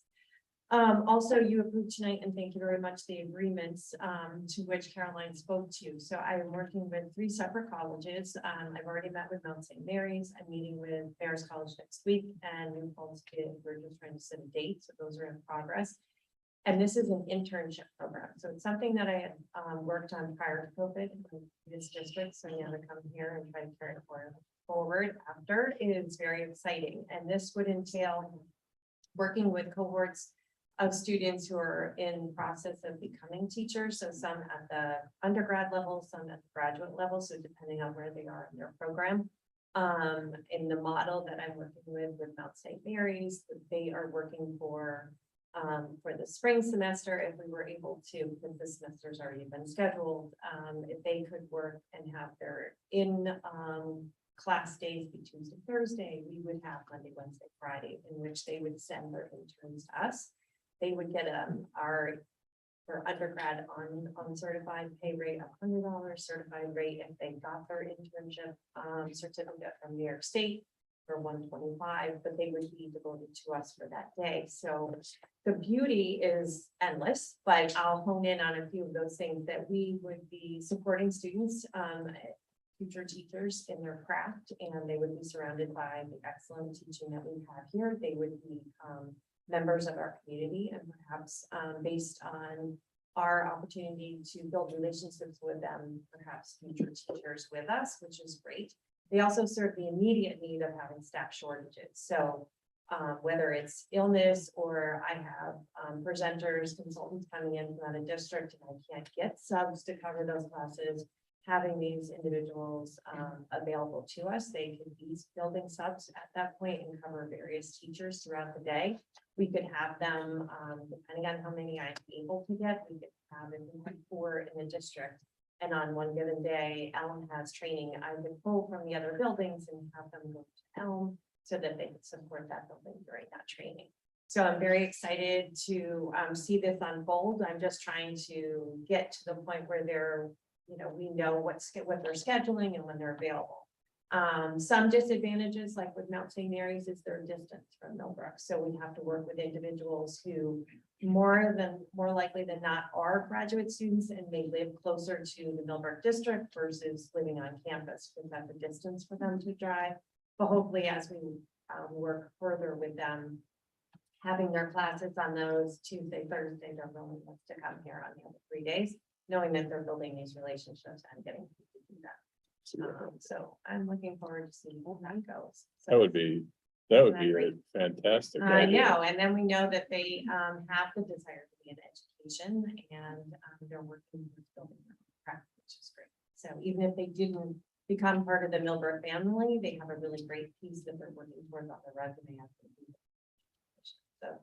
Does that count as I forget what it's called, but It's not the same as student teaching, so Okay. if they get their internship certificate from New York State, then that just it allows them to become certified in order to get the higher pay rate. But what it does is in the agreement that I have proposed and you approved tonight, that we would provide them access to our professional development. So on days when we have coverage, if they wanted to attend a consultant coming in or go to our superintendent's conference day like today, that they would be able to do that free of charge and attend our faculty meetings where we do training in our department meetings. So they would have access to that. We would assign them like a home-based teacher so that they could work with that teacher closely to have a confidant and kind of partner to learn. So it's different than having a collaborator teacher where they have to review lesson plans, that type of thing. They're not doing that per se as much as it's more observation and then doing some stuffing for us in the meantime too, which helps. And is it for one semester? So it depends on where they are in their program. So if they're undergrad versus graduate, they typically would have 1 full semester with us, maybe 2, depending on where they are. So it's a revolving door, but that's what you would want. And so having these agreements with the colleges hopefully gets us to a point where we have new people coming in. And I am working on going to the colleges to speak to their students as well. And try to do that recruitment. how do you, I mean, like, when they come in, and I don't know how this works, but when they come in, are they targeting pre-K? So you're gonna put them with pre-K or you're gonna figure out where they go no matter what they're. So in a perfect world, we would have 50 people applying, but I'm pretty sure we won't for this first round, but hopefully it's gonna grow in such popularity, we will. But initially it would go towards their certification. So if they're secondary certs, then we would target the middle high school. Okay. But if there are K6, then we would probably keep it to the PK5. So it does depend on that, but again, even with that, if we had a shortage at the middle school and they were slated for P5, we would just borrow them to talk there because of the shortage. That certification.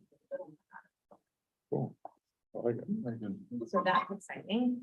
I've also just, again, this was something that our students really thrived on in my previous district was being part of town court. So with our town justices, I was really fortunate to work with Justice Brian Rudner in East Fishkill, and he invited our students. He included junior high in this, but we mostly had 10, 11, and 12 graders come the first Wednesday of the month, and they would participate in his town justice. So I reached out to the town of Washington just to make this connection with them to see, is this something that they have done before, would be interested in, because of the civic piece that I have a background in. I think this is a really great opportunity. I know we spoke about civic engagement at our previous board meeting, and I think this is a nice first step towards that, and trying to raise awareness. So first trying to develop those relationships, and then opening it up to our students to see if they're willingness. I do know from the program that we ran just last year, of the seniors, I think I had 8 regulars and 5 of them were seniors. And 4 of the 5 decided to go on into law school. So I was very excited about that. The one said she was very appreciative to have the experience, because now she knows that's not the direction she wants to go in, which I think is really positive.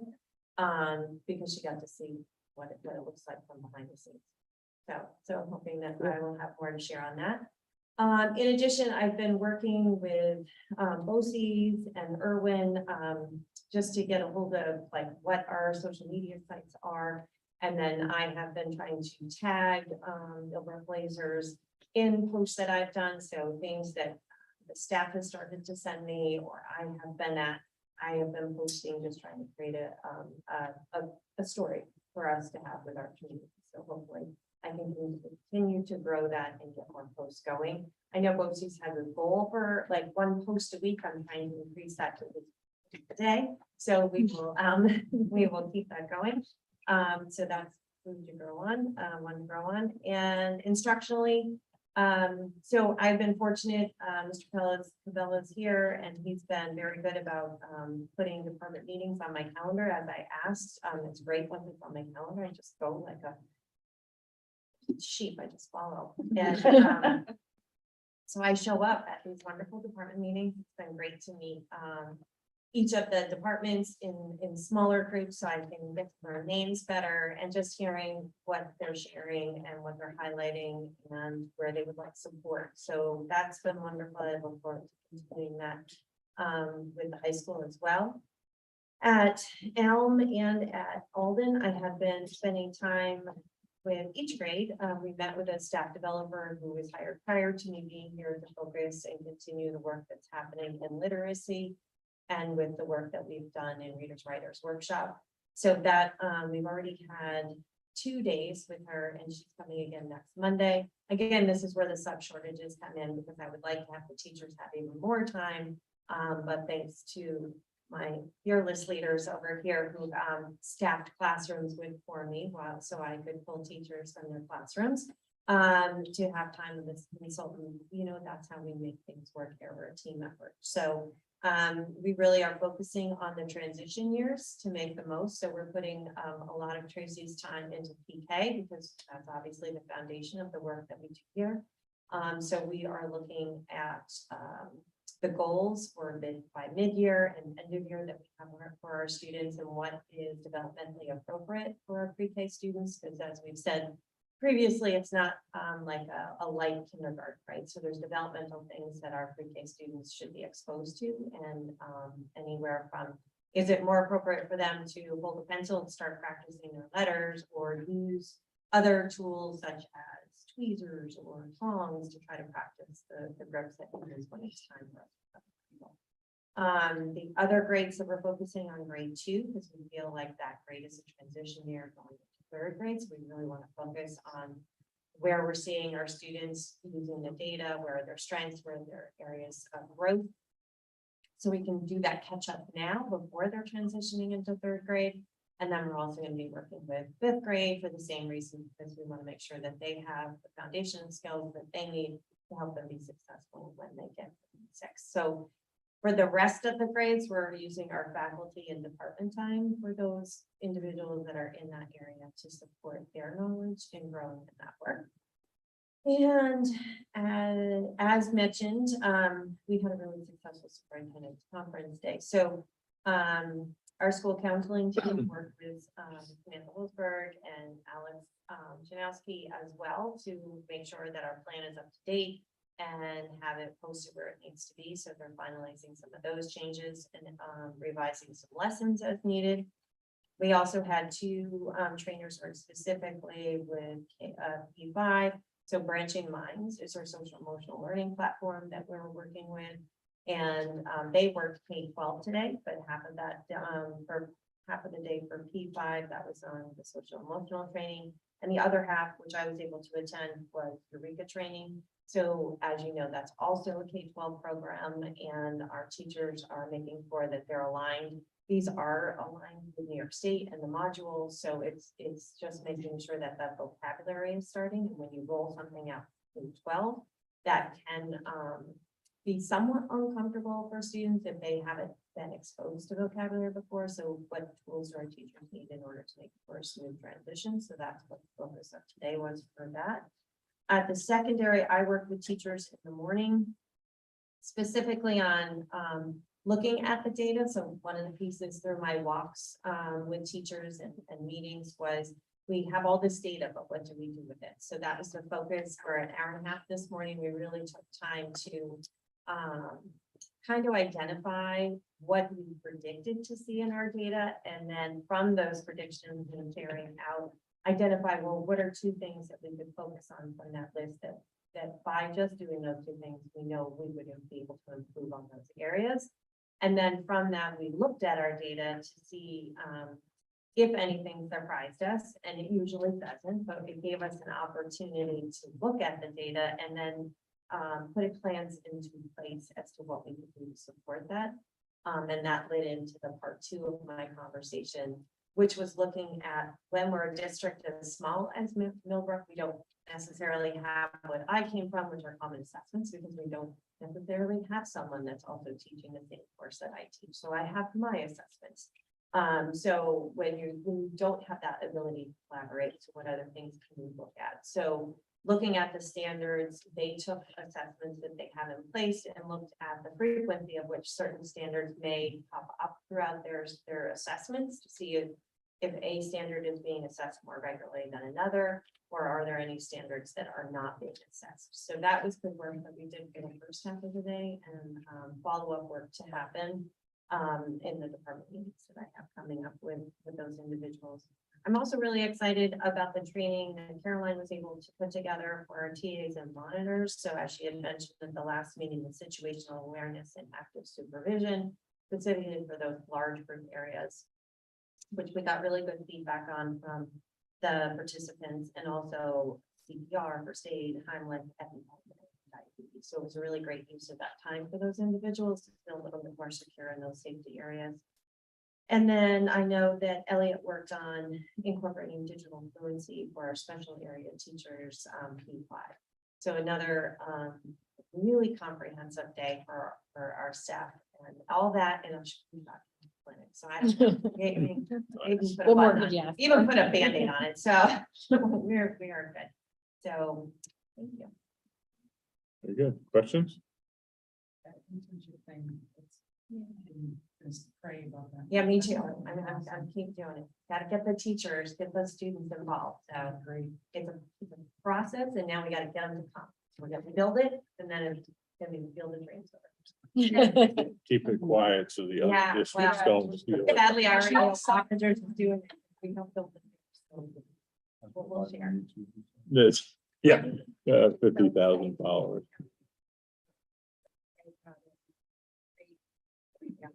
Thank you. Let's see, John. All right, oops.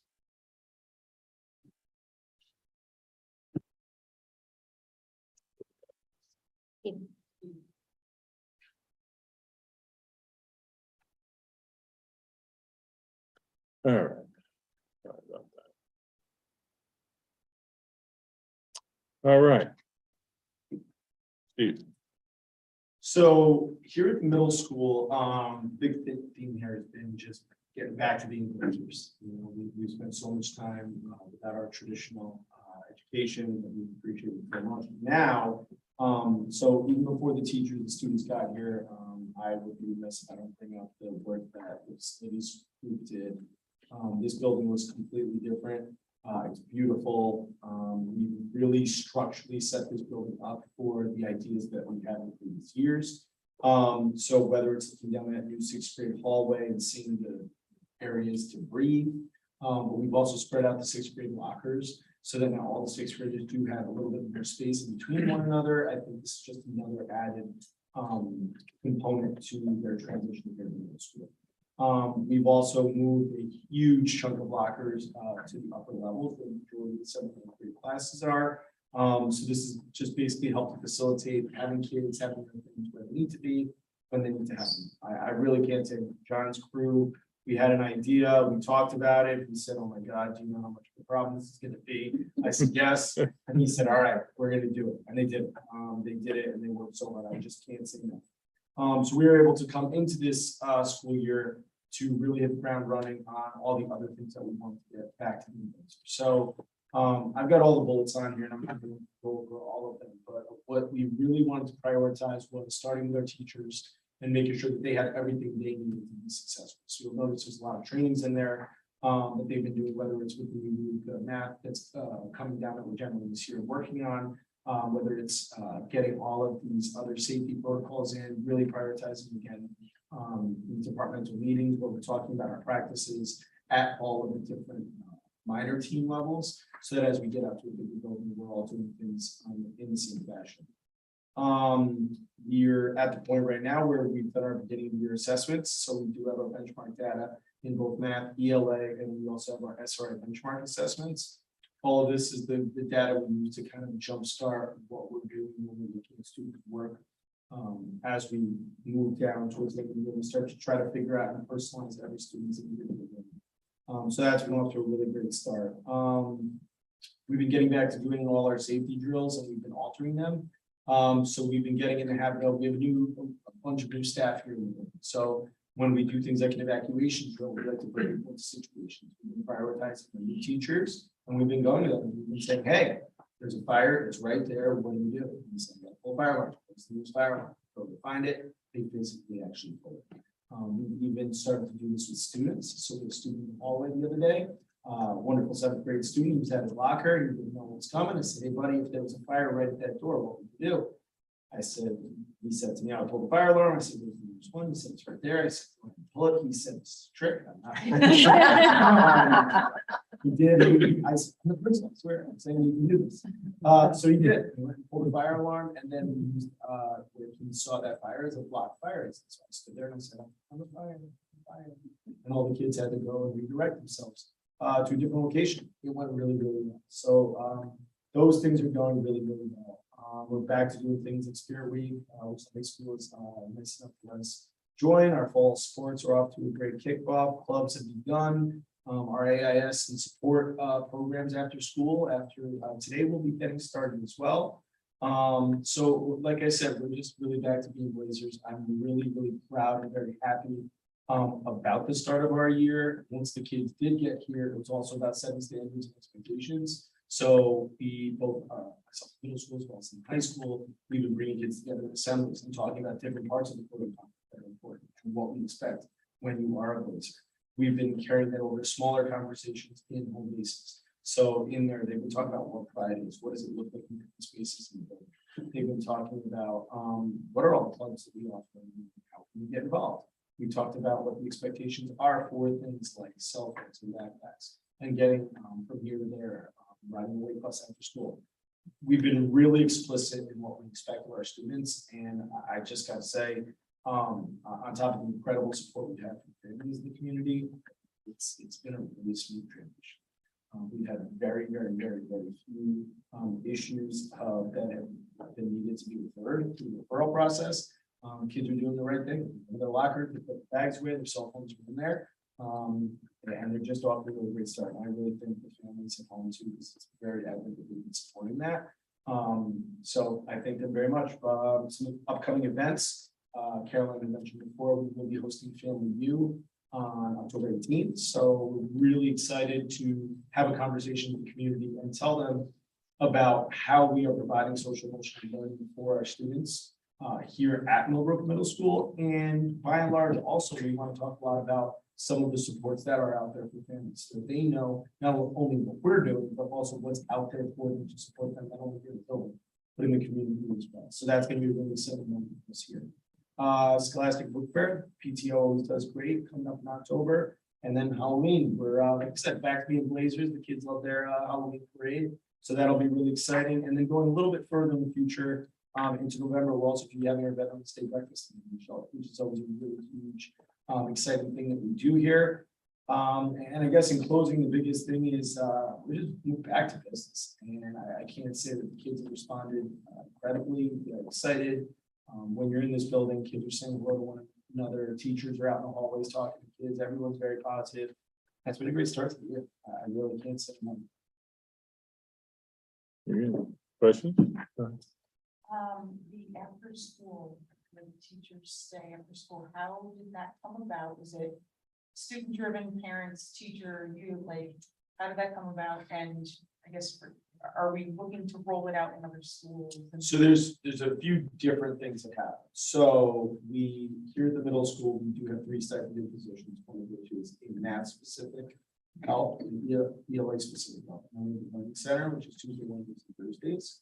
So those are positions that we've had, but that's how we utilize that after school. And the way that works is it's all intended for messages as well, because we want to make sure that every student, not just ones with parents and pick them up and drive them back and forth, but that we have the buses and transportation provided for them. So it runs in correlation with that, and that's like one of the ways that we get that kind of after school help. Having said that, we also have all teachers by appointment in some way or another are meeting with students. So if a student is struggling with social studies or facts or health or whatever, they can say to teacher, hey, is there time I can stay after? More often than not, teachers are going to stay here for their students. I've had that for a while. And Jennifer, I amended one of the grants to include money for the elementary school. Yeah, because I know, there are no late buses for them, and I know there's issues with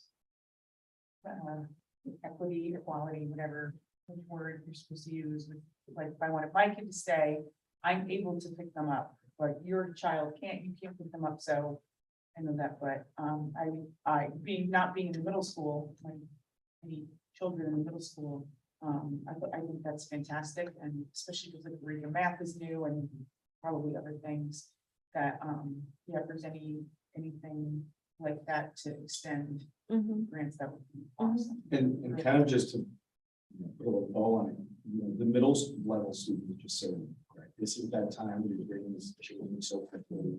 And one of the things we see for all students at the middle level is the ability to be organized, the inability to just know what things. For many of our students at the middle level, they just need someone to stay after Tuesday, Wednesday, Thursday, learning center, and say, hey, help me just prioritize my stuff. Let me put this in order. Once I know what I gotta do in what order, I can create a little checklist, and I can do the work. So I think it's always been a part of what we do here to support that kind of student, which I think is of the utmost.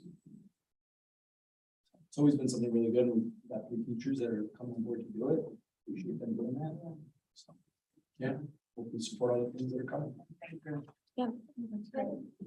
Question, and I don't know if this can be part of FAMU or legal presentation. I think some of the parents feel like from going all in to the middle school, they feel at a loss, I guess especially for the 6th grade. Some may not know what clubs are being offered, we want the students to really kind of figure that out.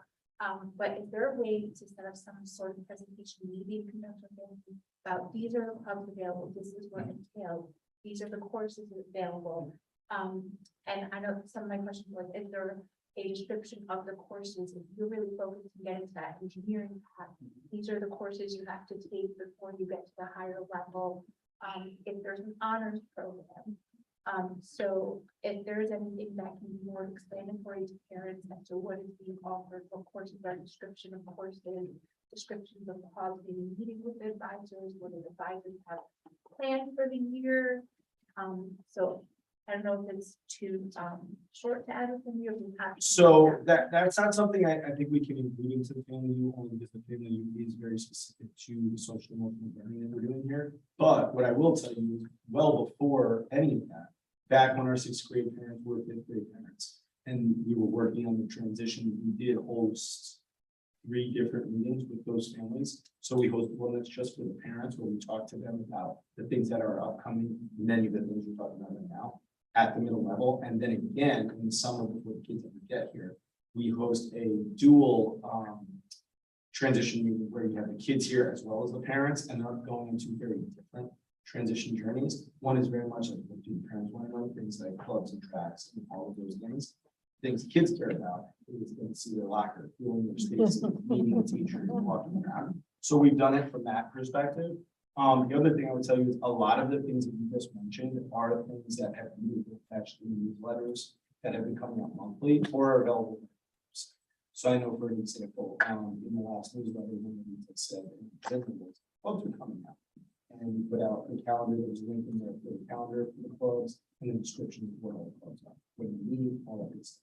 So in all honesty, like with a lot of that information, I think we've been trying to streamline our communications. So either from the monthly newsletter directly or the middle school web page, there's a lot of stuff actually really helped me in streamlining and just cleaning up how our website looks so that everything's in that user. All of that information, all there. Is there a opportunity for, sixth grade, I'm sorry, seventh grade, and eighth grade family to maybe get that information in person again? But I know it was an outbound newsletter, everyone's like, I didn't get the letter, I didn't like that. Or maybe I didn't find something on the website. Is there a way to get that in person to them as well, or Russia, or, So you're saying like the same transition, the sixth graders got for the seventh and eighth grade parents? maybe they're at a different level, these are the courses now that should be taken, or this, if you take this course, but you want this path, you have to take this math course, or, you know, read brush on, this is how the honors program works. Or maybe new clubs are added, now you know, this is the commitment that the parents must have to make for pickup times and drop-offs or major events for that specific club. They want to do. Yeah, I mean, listen, like I said, all of that stuff is in the website for everything. So that's six through 8. As far as an in-person way to do that, we have done it in the past, or as we're doing the sixth grade one in the summer, we often say if there's anyone who's interested and wants to join us for that, we're more than welcome to welcome them. And typically every summer we have a large amount actually of students that are coming from other places that are seventh graders, not sixth graders, and they do come. But the other side of it too is if people come to you and say, hey, I never got that. There's the guy you call, you know, I mean, that's the thing. Well, to do I would with, even like, do one better. The thing about middle school that's incredible, that I always tell everyone, is it's the first opportunity that parents and students have, but they have guidance counselor. Like Ms. Mahoney's job is doing all of those things. It's, oh, I don't know some things. Oh, let's sit down and meet. Let's have a phone call. Let's have a meeting with the child, parent, member. That's the greatest thing about the middle level, that they have this person who is counseling them social emotionally, academically, and all those things. So that's really great as well. But of course, anyone can. Always I mean, reach that's, out. I mean, We're that's working so symbiotically. from our job as a board of ed is, you know, parents come to us all the time with, I didn't, where was it? You know, like random stuff. I mean, the best thing you can do is point them there. Yeah, and we've tried to make it in so many different directions as well. So like the newsletter does get sent via email to parents, but people who receive text messages also get the text message, which leads them to their email. It's posted on the website, and it's always there. So like our newsletters never go back. So we will have the summer newsletter followed by the September, by the October, and anyone can always have it. But I do think it's a good opportunity to plug, if you have sent our mailings to spam, that could be why you're not getting them, because we've had some folks who have said, oh, I'm not getting any of the Blackboard mailing, the Blackboard messaging mailing, you know, emails. And it turns out that at some point it got to be a lot, probably during COVID, and they put it to their spam box and now they're not getting anything. So especially ahead of school closings and cancellations, delays and early, you know, dismissals for snow, we really need to make sure that that's not the case so that you are getting whatever we're sending out. Maybe we could send out like a blanket to all of the district So about it's gonna go to checking spam. spam. Me too. Well, we could play on virus. That would help. Today, not Blackboard. Okay. And that, so I know like I see on Facebook or something like, where's the seventh grade splat, like stuff like that. So I would just want to say thank you for that email because some people, that were, I didn't have Columbus Day off or something like that. I think that was great to be very proactive with that. So that was really nice to have that email flow. Thank you. I have a question. I'm not sure. This might be more for Amy, but the assessments, the benchmark assessments that were just completed last year, after they were completed, I don't know, two or 3 weeks later, we as parents received something in the mail, at least both my children were at Alden last year. So at least at Alden, I don't know if this happened everywhere. Stating really how what level they were at. And then based on that, what type of group they would go into. And so I guess my question is really two questions. Will we be receiving those letters again? And then are there going to be different groups for when? And how does that work if your child doesn't even get when? Yeah, so at the middle level, it's different, right? So for us, or not the middle, I should say the secondary level, that data is what keeps us, it's part of the whole story of what we're looking at when we personalize for students. So if the student needs one, that would go through the MTSS process, right? That's where we look at, and that can be driven by parents, that can be driven by teachers. We look at the benchmark data, but we also look at what we do in class. And we say, okay, the student's struggling, the student's struggling. We try to use our tier 1 interventions in class. We monitor them, we progress monitor for 5-10 weeks, see if it's working, if it's not working. Then we go back and then we go through TI and we say, okay, do we have to make a tier 2 change or tier 3 change?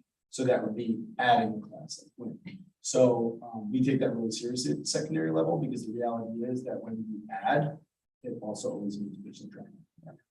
For our kids, especially at the 6th grade level, when we subtract, we're subtracting things like that seminar 6 class, which is a big piece of their SEL learning, which is like the base for them throughout the middle level. It could mean there, it could mean chorus, it could mean things like our STEM class that we provide to all kids. So to say it's very serious for us to add that. We do have some safeguards anyway for our 6th graders. So for example, all 6th graders take ELA and ELA in a block. So they actually get 85 minutes of ELA as opposed to 42 from there forward. But when we do see those, that is what we need with everything else, plus what we do in class, to then decide do they need it. And whenever we can take away, when we take away, and then they're getting extra math, if they could be out there doing fun stuff like STEM, and then there's social studies, which we just added this year. So all those fun things we're always constantly tweaking and looking at in these meetings, team meetings every day, departmental meetings. So will there be letters going on? I mean, was that just specific to Alden? That was middle school. And then the P5 typically has a letter that will discuss WIN group placement. So do they not do WIN until the benchmark assessment? So like, Correct. okay, so then we'll find out they did the benchmark.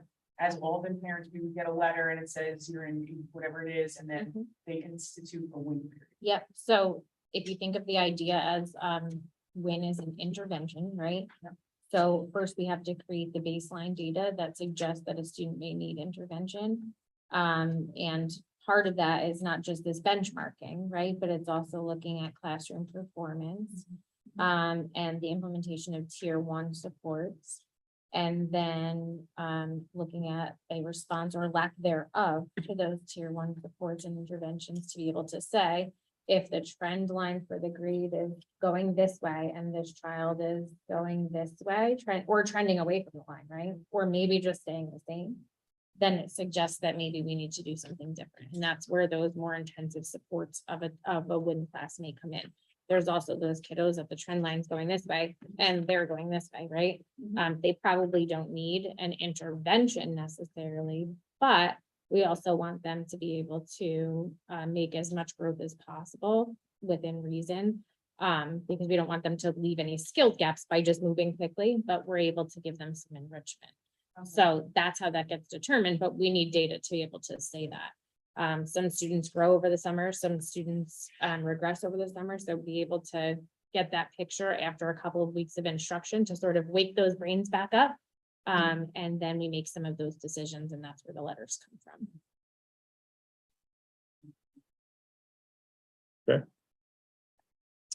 All right. Thanks, Steve. Next is old business, second reading of the 6830 policy and regulation. Do I have a motion to approve? Do I have a second? Any questions or comments? All in favor? Aye. Any against? Okay, and we go to new business. Do I have a motion to approve or to accept the letter of resignation from Michelle Hartswick? That's what we were hoping you'd say.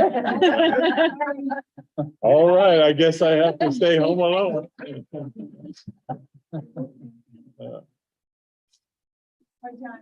So See you, John. Thank you. Do I have a second? Comment, question? I have a comment.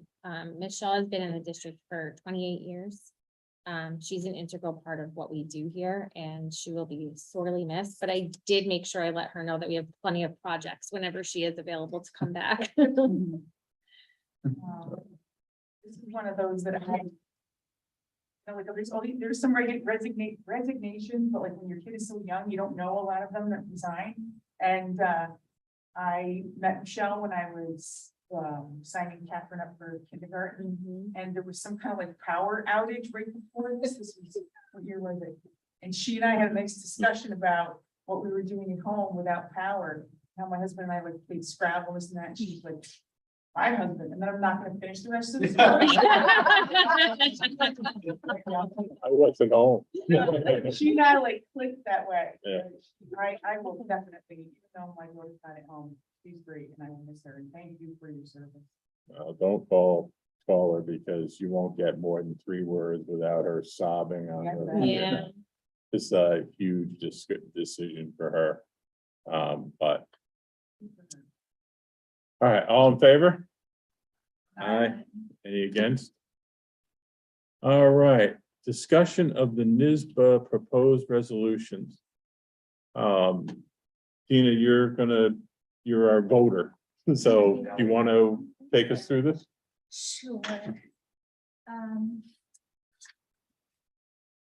So I'm sorry because I'm not really sure how to take us through it, although I do have some notes because obviously this is just based on my perceptions.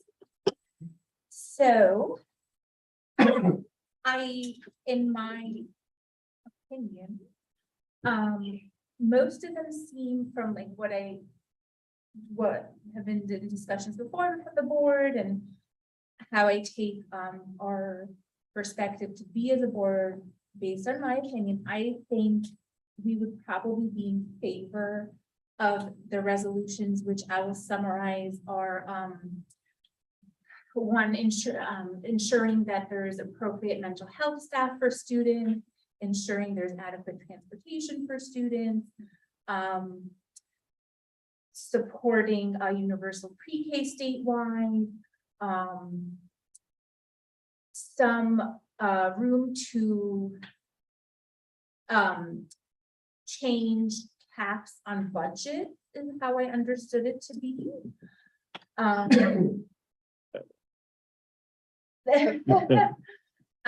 To not have employee student relations, even if they are of age.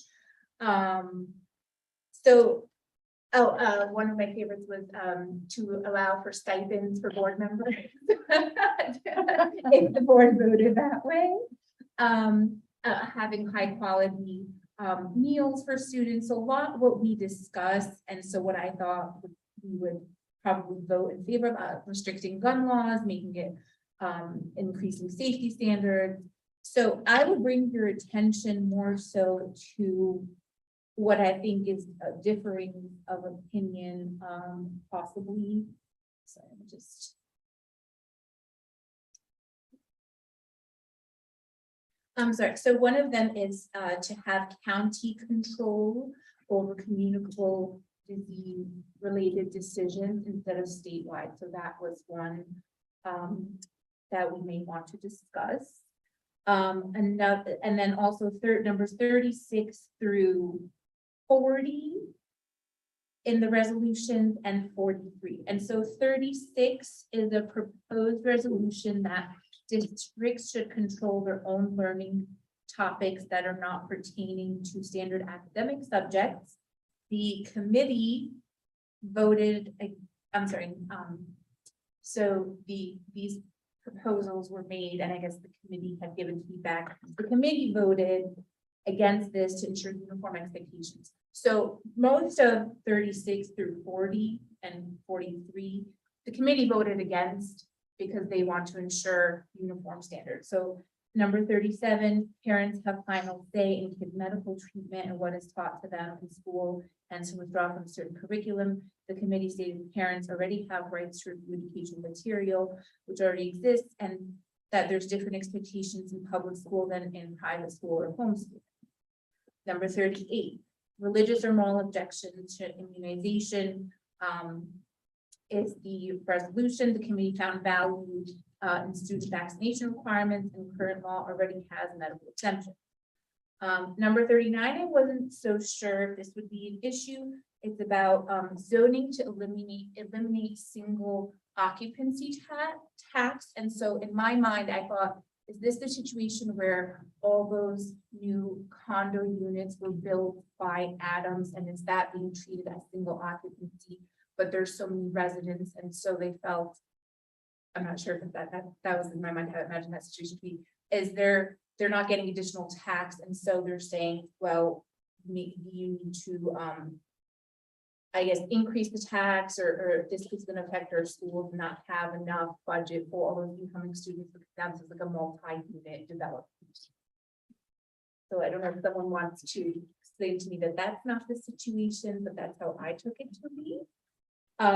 Number 40 is to oppose any law requiring any district to adopt comprehensive sexuality education for K through 12. The committee upheld that the State Department of Education is to uphold and ensure uniform expectations for all, and they found public health in offering such education. Number 43, districts act at sole discretion to opt out of non-historically or traditionally based educational curriculum required by the state. Again, the committee found to uphold and ensure uniformity, that they should vote against that. So I'm sorry, that was kind of a jam-packed run through, but basically I would appoint you to 36 to 40 and then potentially 43. And another one main point of one of the resolutions was opposition to charter schools or opposition to charter schools that have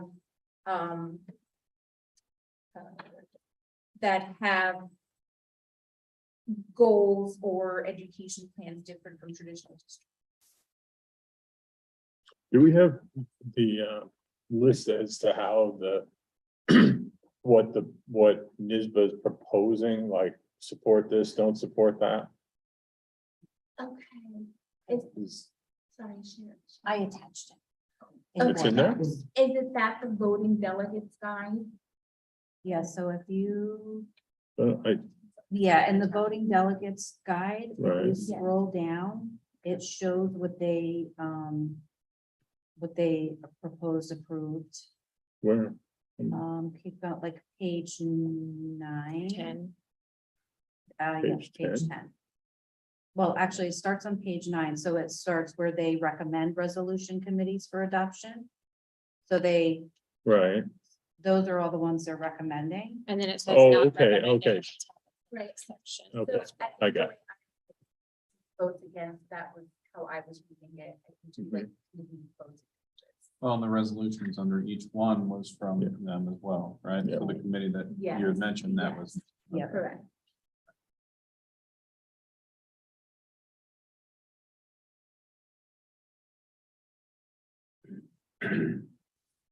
So does anybody have a problem with basically following NISBA or following the committee? Their recommendations? Is there something that we want to vote differently? Because what we have to tell Dina is either, vote with the committee or, vote against the committee on each one. Does anybody have any specifics that they don't agree with the committee on?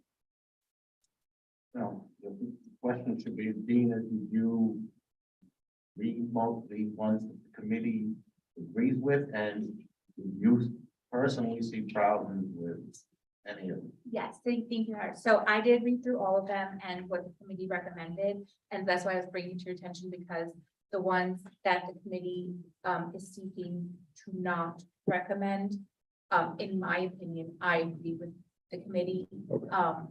But I know that those are issues that can be hot topic that other people might not feel the same way, and obviously I'm voting for everyone. Mhm. So all the ones that I said to focus your attention to, I completely agree with. NISBA. So there's none that you disagree with? No. Okay, that's, So, thoughts? since we are members of NISBA and we respect their opinions, and we can basically authorize, board as a whole to authorize, Dina to vote accordingly. Historically, is that usually how it goes, Howard? Previous year? Okay. Unless in previous years there were any problems. I think there was one year there was one resolution that just stuck in everybody's Yeah. craw, and I don't remember what it was. But other than that, usually it's, Mhm. we follow along. Because a lot of these, they're submitted by a school board or a school district. So it's a very specific, this is the way we want to do it in our school district. And those are usually, Dina, am I reading this correctly, just to make sure that I'm understanding? So proposed resolution 38, so currently, right now, someone cannot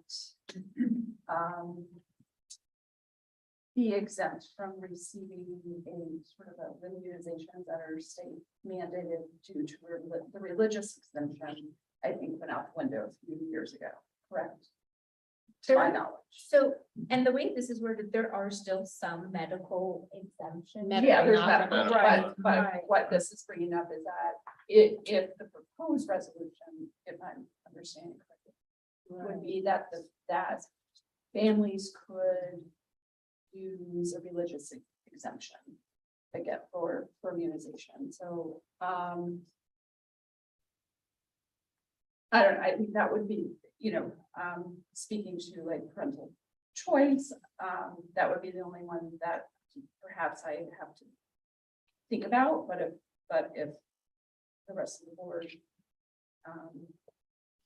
doesn't even have to think twice about it, then it doesn't, then it doesn't. Yeah, and I did think about that, and I think, it is such a tough line, it is, right? Like they explain it so well, that you want to respect, there's religious freedoms, but at the same time, there's the health of society, so sometimes for a greater good, certain freedoms are infringed upon for the greater good of society, I guess, quote unquote. And I think there's alternatives that if there is,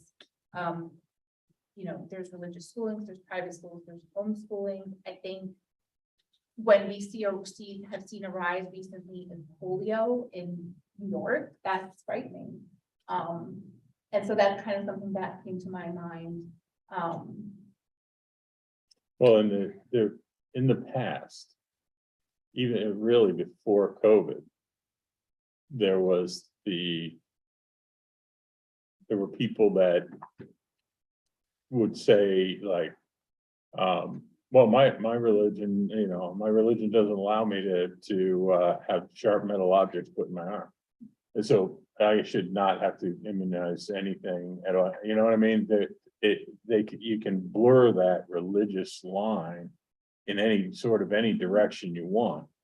And I think that's why, originally it was more about, public health. Right.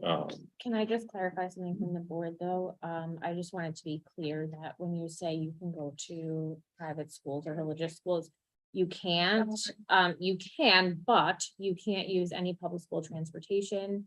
You can't benefit from any public school services. So if we have students with disabilities, or suspected of having a disability, we can evaluate them, but the public school district can't provide any support for that student. So just to be, I just wanted to be accurate information that we're discussing, because I don't want anyone to hear that and have a misconception.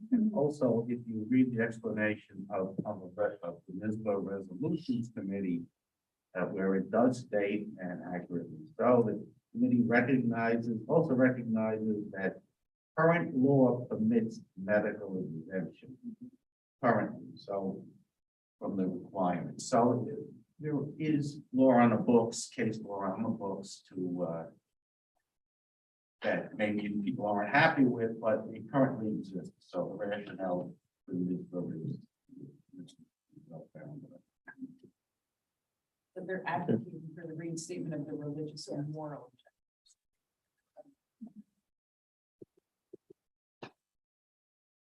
So we can, vote by person, or if we're okay with it, then we can just vote it as a group. Does On anybody? the entirety or just that one? Well, no, I think the voting along the lines of NISBA. So well, Jen, you okay with that? Howard? Chris? Yeah. Nina? Well, David? Chris? Okay, we're good. Okay. Now you can go pull the lever. Right, isn't it? That's at the convention, right? Is where you go. Monday, no, but next Monday online. It used to be in person, and used to actually have Yeah. a nice NISBA paddle, No. and you actually raise it up and they count it that way, but they go. Huh. They say this is back to normalcy, but not that much. Okay. Cool. Thank you. Nina. Thank you.